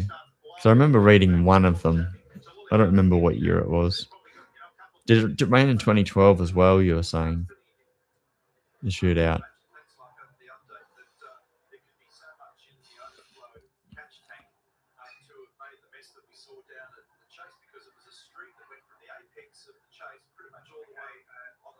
Only for Whincup's lap. Oh, wow. Bad luck. It is such. Why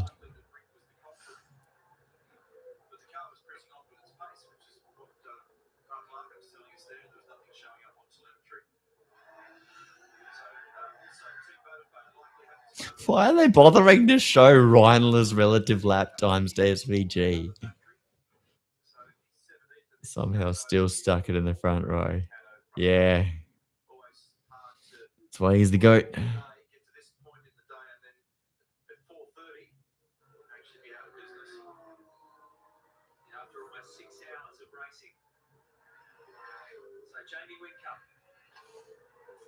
Mm. 17th.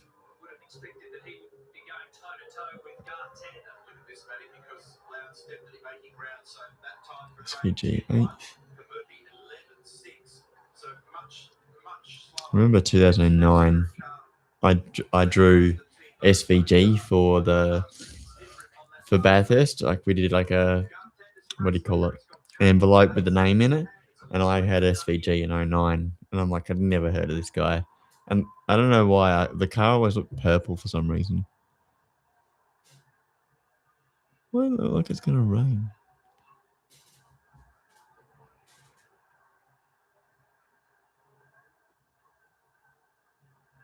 So that's Murph there, about to get passed by Lowndes. Da da da da da da da da da. Probably not going to get him this lap, but the next lap.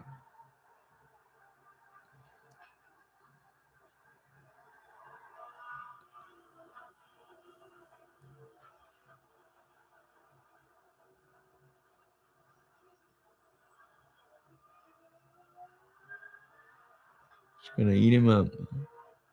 Well, he's right on him at Forest Elbow. He's almost there. At the end of the chase, he could get him maybe.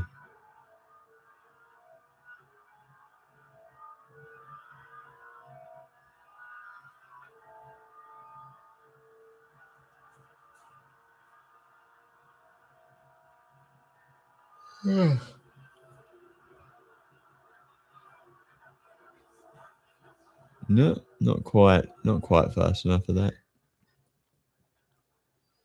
More issues.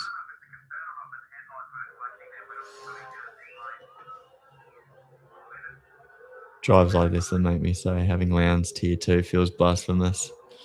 Yeah, I know. It's just because he had his ass handed to him for 10 years, that's all. You know, the only reason that Lowndes was in the chance to get this win was because Wincup's car failed. If it was Whincup versus Lowndes, Whincup would have won.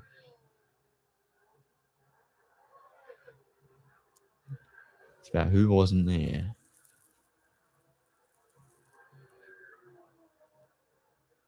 Yeah, the way Murphy parking the bus.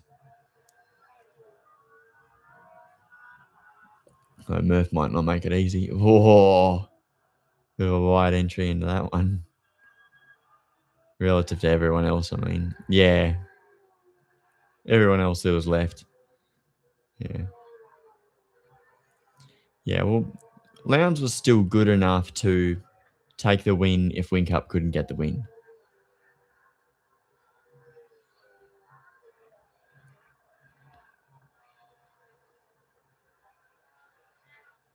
Whincup just nasty with it.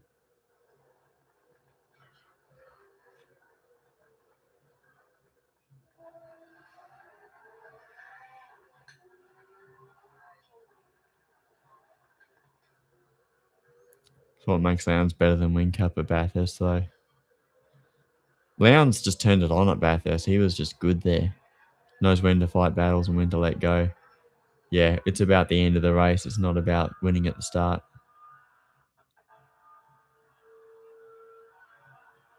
2017 Bathurst.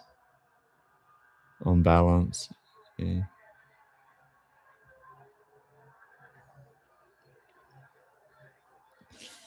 Yeah, well, maybe Whincup was like that too.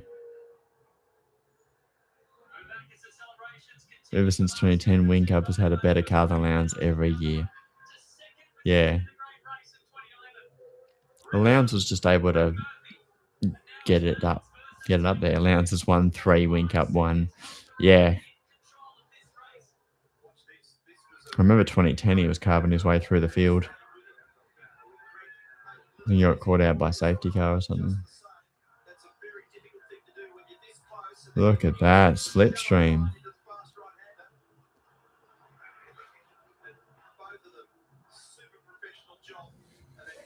Yeah. Lowndes just turns it on at Bathurst. He might not qualify that well, but he'll drive it up to the win. But he hasn't been on the podium. 2015 pisses me off because of the safety car one. Yeah, you were up to Townsville a couple of weeks ago, I think. Whincup, bro. What the fuck are you doing, bro? Yeah. Yeah. Yeah, he didn't even say what happened in his book. He just ignored them. Was it that one or was it... No, 2015, he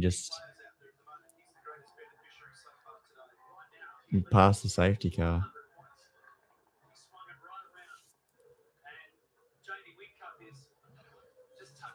Had an interview at the Gold Coast. Lowndes ahead in the championship. I think because Whincup had a few issues. He said he thought the team made a mistake calling them both in. Oh. So he ignored them? Oh. Yep. Sometimes he just does what he wants to do. He got to the last corner and said, fuck. Yeah, he got caught out.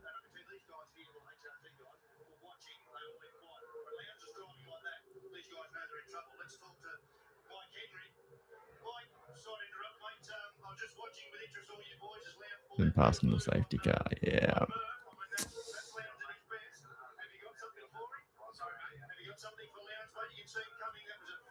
Vision of it flashing green.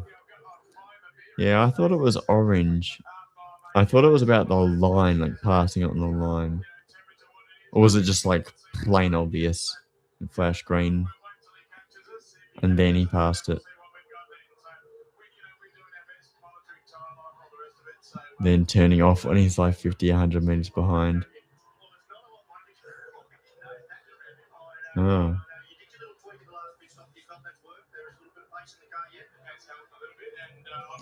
Speed difference is crazy, so we just sailed by. Yeah, it would have been.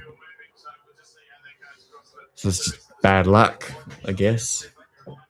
But staying out was probably what stuffed him over, doing what he wanted to do.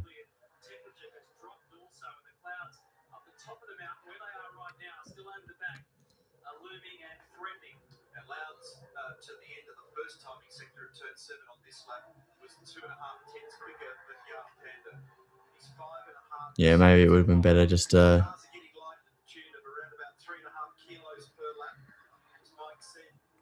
get a top 10. Yeah. He didn't want to get a top 10, he wanted to get a win. He wasn't going to win the championship. He needed to win pretty much every race to win the championship. Maybe top 5. That car was nasty that day. I mean, the car was nasty all year.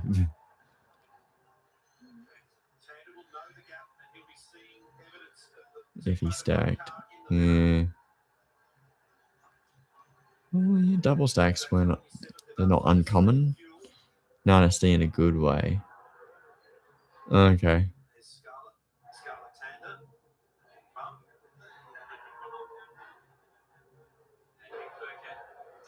If he stacked, he would have been 5th or 6th. Okay. Yeah. At worst. Right.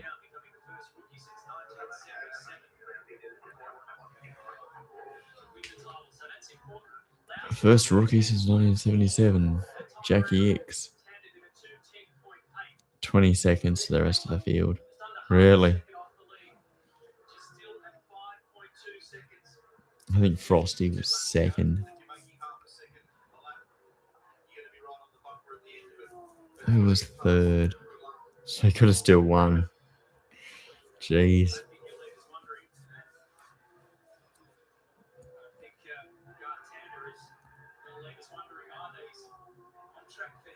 Tander and Luff.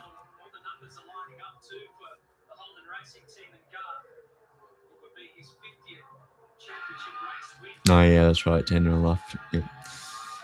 He would have came out ahead of them, easily stacking. Yeah.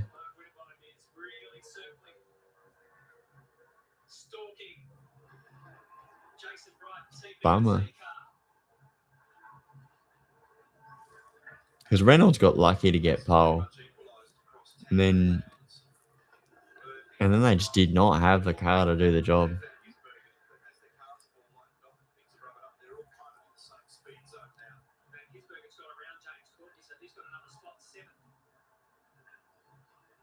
He had the best lap? Okay. But in the race, he was just dropping back. Like Kanto, maybe Kanto was slow. I don't know. But they got to win at Gold Coast. Yeah. I think it was from pole too.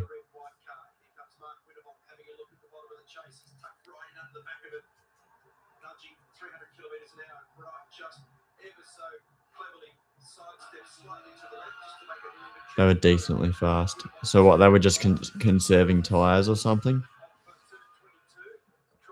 Because they were dropping back at the start of the race.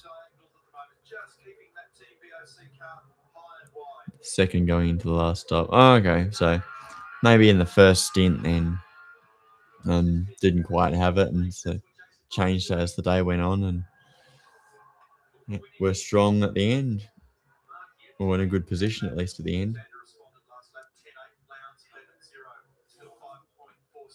Kanto started, yeah, I remember. Maybe Kanto just wasn't fast enough. Oh, yeah, against the main drivers, yeah, so not going to be easy.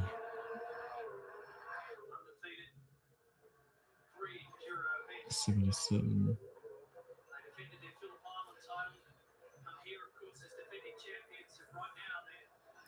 Waters and Denya.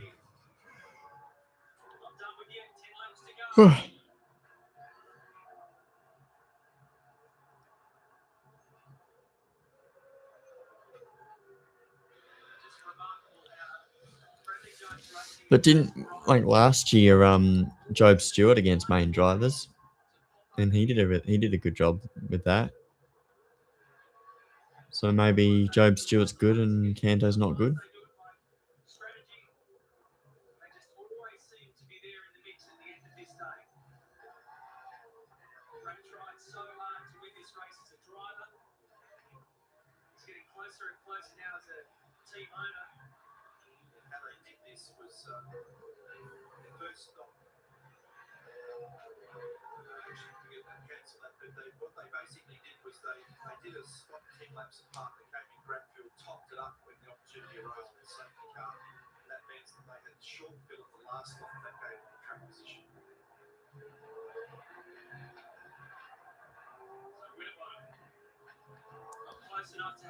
But it's legit. Getting a top 10. Because Andrew Jones was saying they had speed, and if Andrew Jones is saying that, the car must have been a jet. Just didn't have good drivers or something.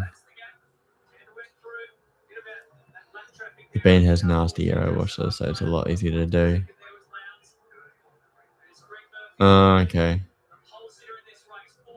I thought the aero wash means that it's harder to pass.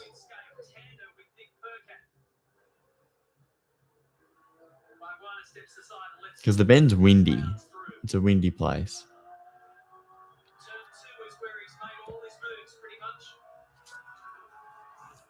Job was holding everyone up. Okay. Yep. He had a big lockup, I think. Or was that Dale Wood? Someone had a big lockup. I think it was Woody. Dale Wood had a lockup in Kai Allen's car.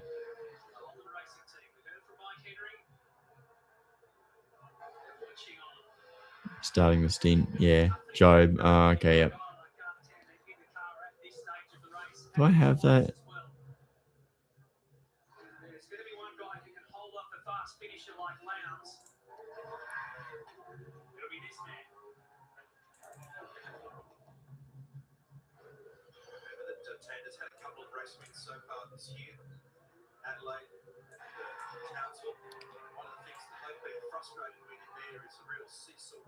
No. Cooper Murray. There. The Bend. Nothing. It's annoying.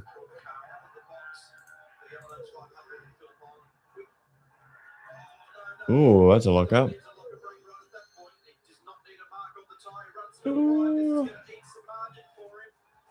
Yeah, is that the moment you're talking about where he ran off? Well, it's getting closer. 8 laps. I reckon he gets there even quicker because he's probably taken a couple of tenths a lap. Damage the tyre. Look at those times. Lowndes taking 1.4 seconds that last lap from Tander's mistake.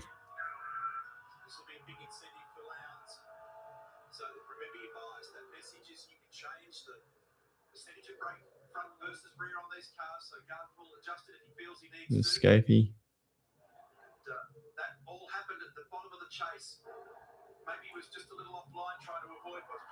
Walkinshaw. His first year running the team.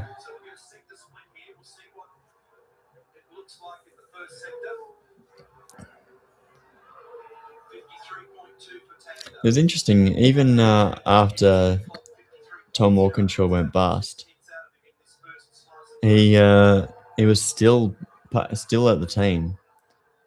I think in 2005 you see he's still at the team, part of the group, and then brought it back in when Scaife retired. So weird, like how he was able to do that.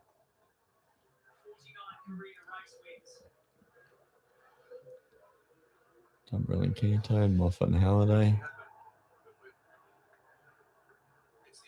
Oh, right front.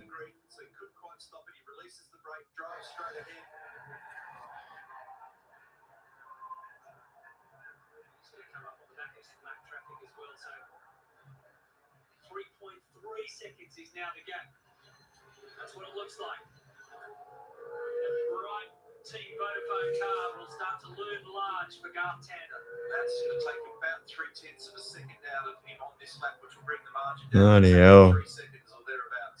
Closer and closer and closer.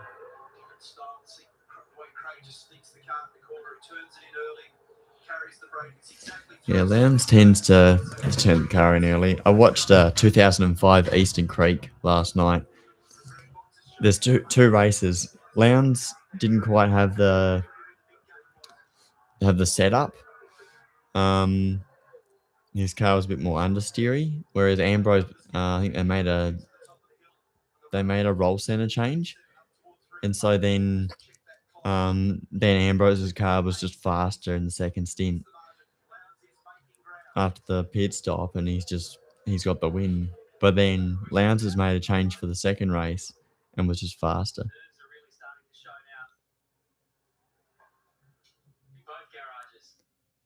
Mm.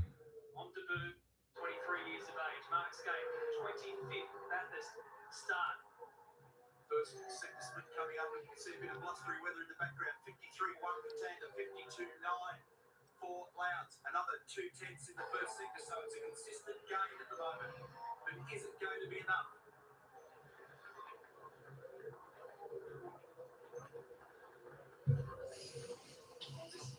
It's not only the time of the year that Craig Lowndes starts to come into this kind of rare form. It's the time of day that he does it. Rare form of him being good and beating his teammate.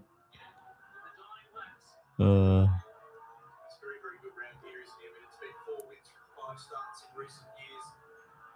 He reads the place very well. They give him a great car, but he does a great job commanding it. The only man who interrupted that run was Garth Tander with Will Davis in 2009. I think 2009 they had a penalty. Something like that. There's Fiore. Get out of the way, Fiore. Big brake stress. So the slip on that lap, well, Lowndes taken half a second out of it. It's 2.5 seconds. It is building to a grandstand finish.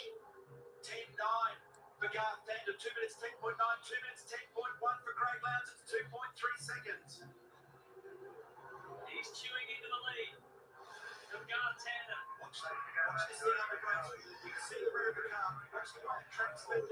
Oh, jeez. Really is unstable under brakes. Or he flat spotted the tyre, and that's why he was going all over the place. Car just didn't want to hang on.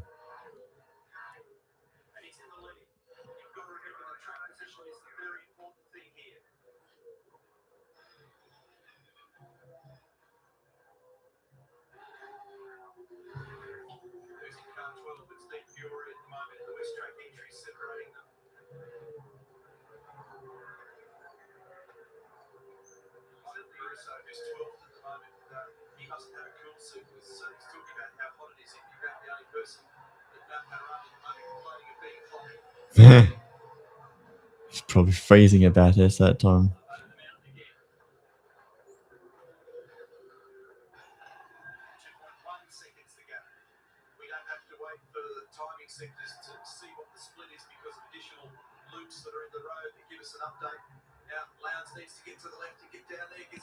Got him, get out of the way, be alright. I'm trying to win Bathurst.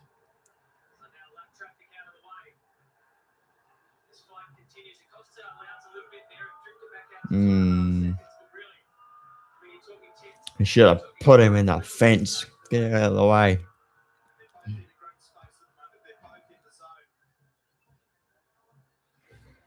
Nothing else is creeping into their world. Nothing else matters. They're at one with their race cars.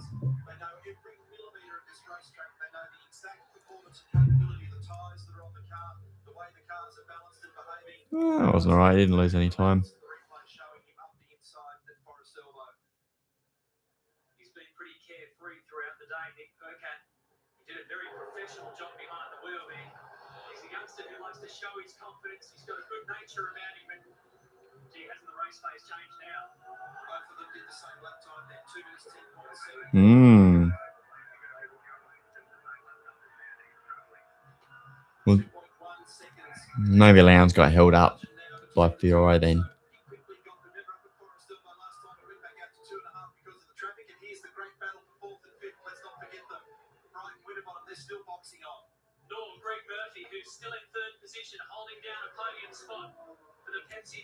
Jeez. Yeah. Bright and frosty, nowhere near Murph.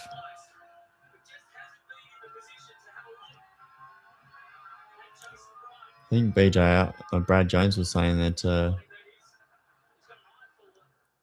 they weren't getting much luck with the safety cars, so Bright might have not. I mean, it's sort of lucky to be fourth, really.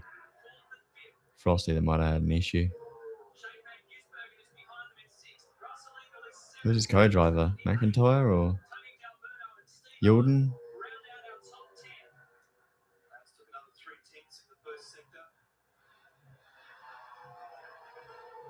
Yeah, I think it.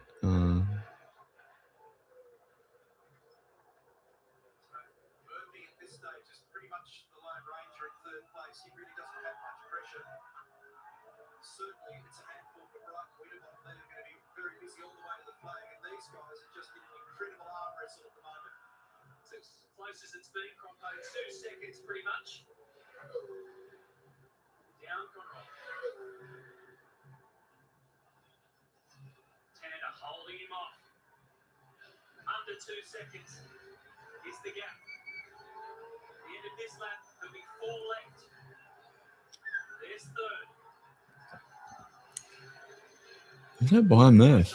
Is that Wink Up?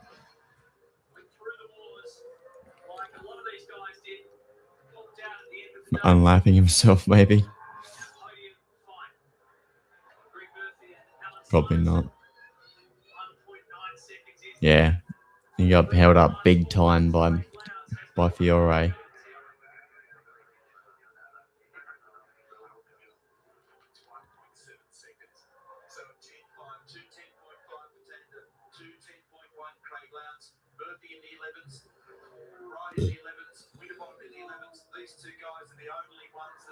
Yilden was with Davison. Reynolds and Blanchard.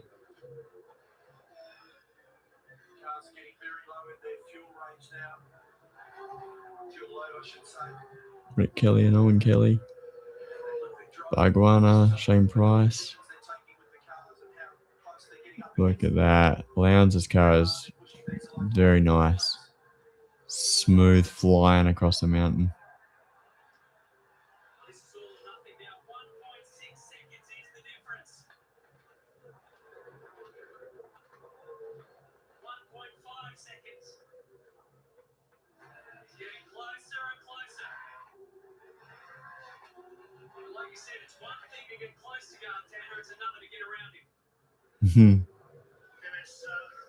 Especially with 3 laps to go, you're going to fight with all your might.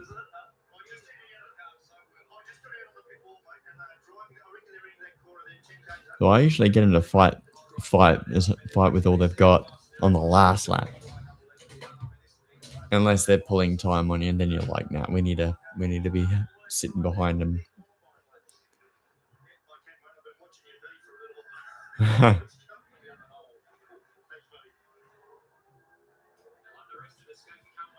One for young and old.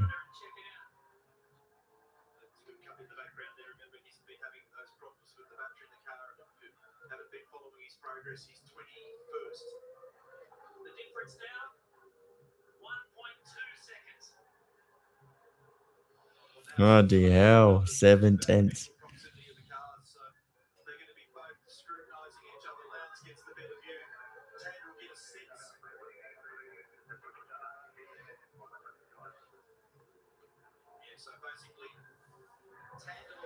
Right.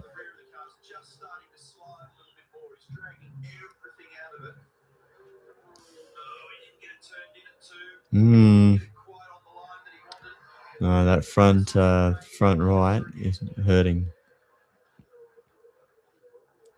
But he's not locking it up much more. I think he did on like the second to last lap.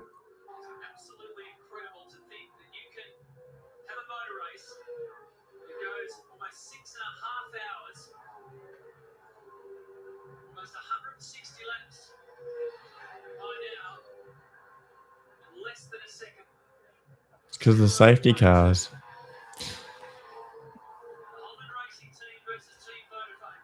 If it actually did go for 6 hours and there were no safety cars, That'd be crazy.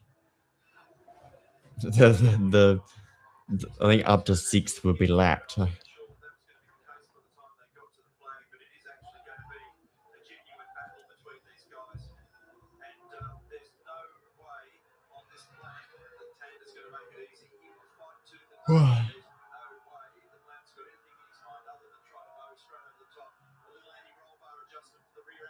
No, 24. I think 24. I think that it was like almost a minute behind in the mid pack.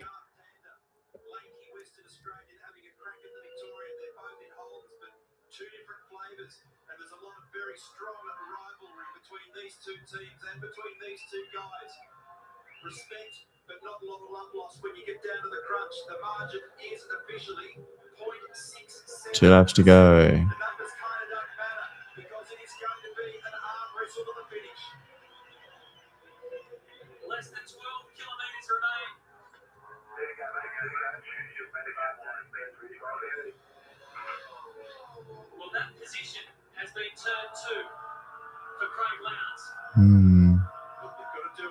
They're sponsored by Man in 2011. And they sponsored DJR in from 2016 onwards, I think. Maybe 2015.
No.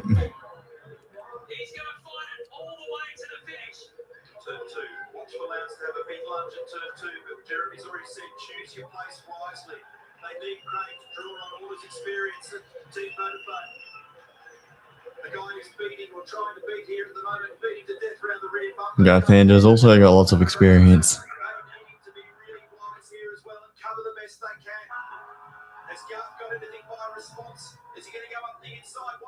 He's going to make him go the long way. Of course he's going to cover.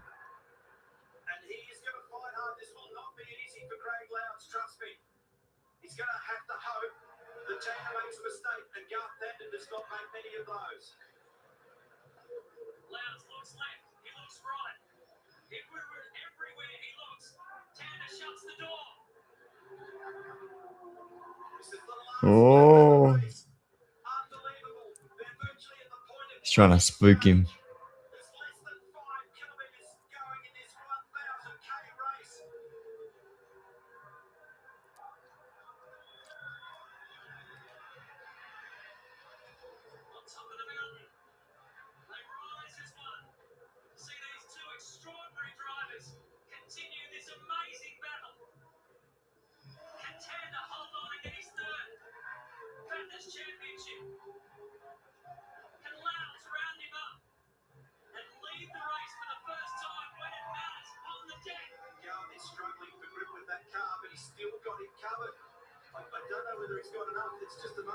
Yes, they both ran out of tyre at the end of the race. Because Lowndes has got the speed a little bit, but he's not got a lot more speed than him.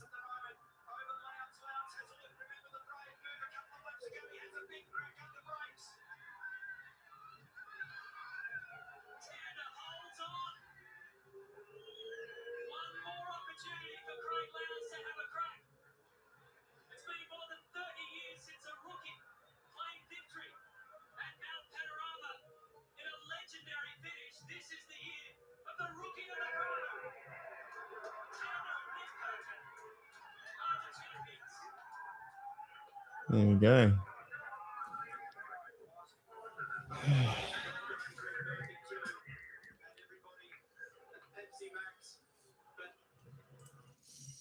All right, that's the race.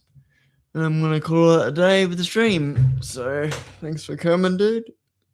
You're still there? Didn't even have a go at him. No, he didn't. I think he should have, but I reckon his tires were a bit shot at the end. So yeah, I think that was the end of it for him. It took a lot to get to him, and so by the time he got to him, he did a couple of laps of it, and then that was the end of it. And nothing left. So Bathurst 1000, who gives a fuck? Throw it in there. Yeah, well, that's it. I think also Lowndes is thinking championship. He needs to come second to keep the lead to try and win the championship as well. Like, so he's not that guy. I know he'd pick Bathurst over a championship, but maybe that was why he didn't. Evidently. Clearly he was thinking. Clearly he was not going to do whatever it takes. Put Tander off at Murray's and then get the win. He was not going to do that. So yeah, L-mans. Yeah. All right. Yeah. And yeah. Thanks for coming. Good chat, and I'll see you next weekend. And the people who dropped in right at the end might have to rewatch the whole thing. All right. So yeah, see you next time. Bye bye.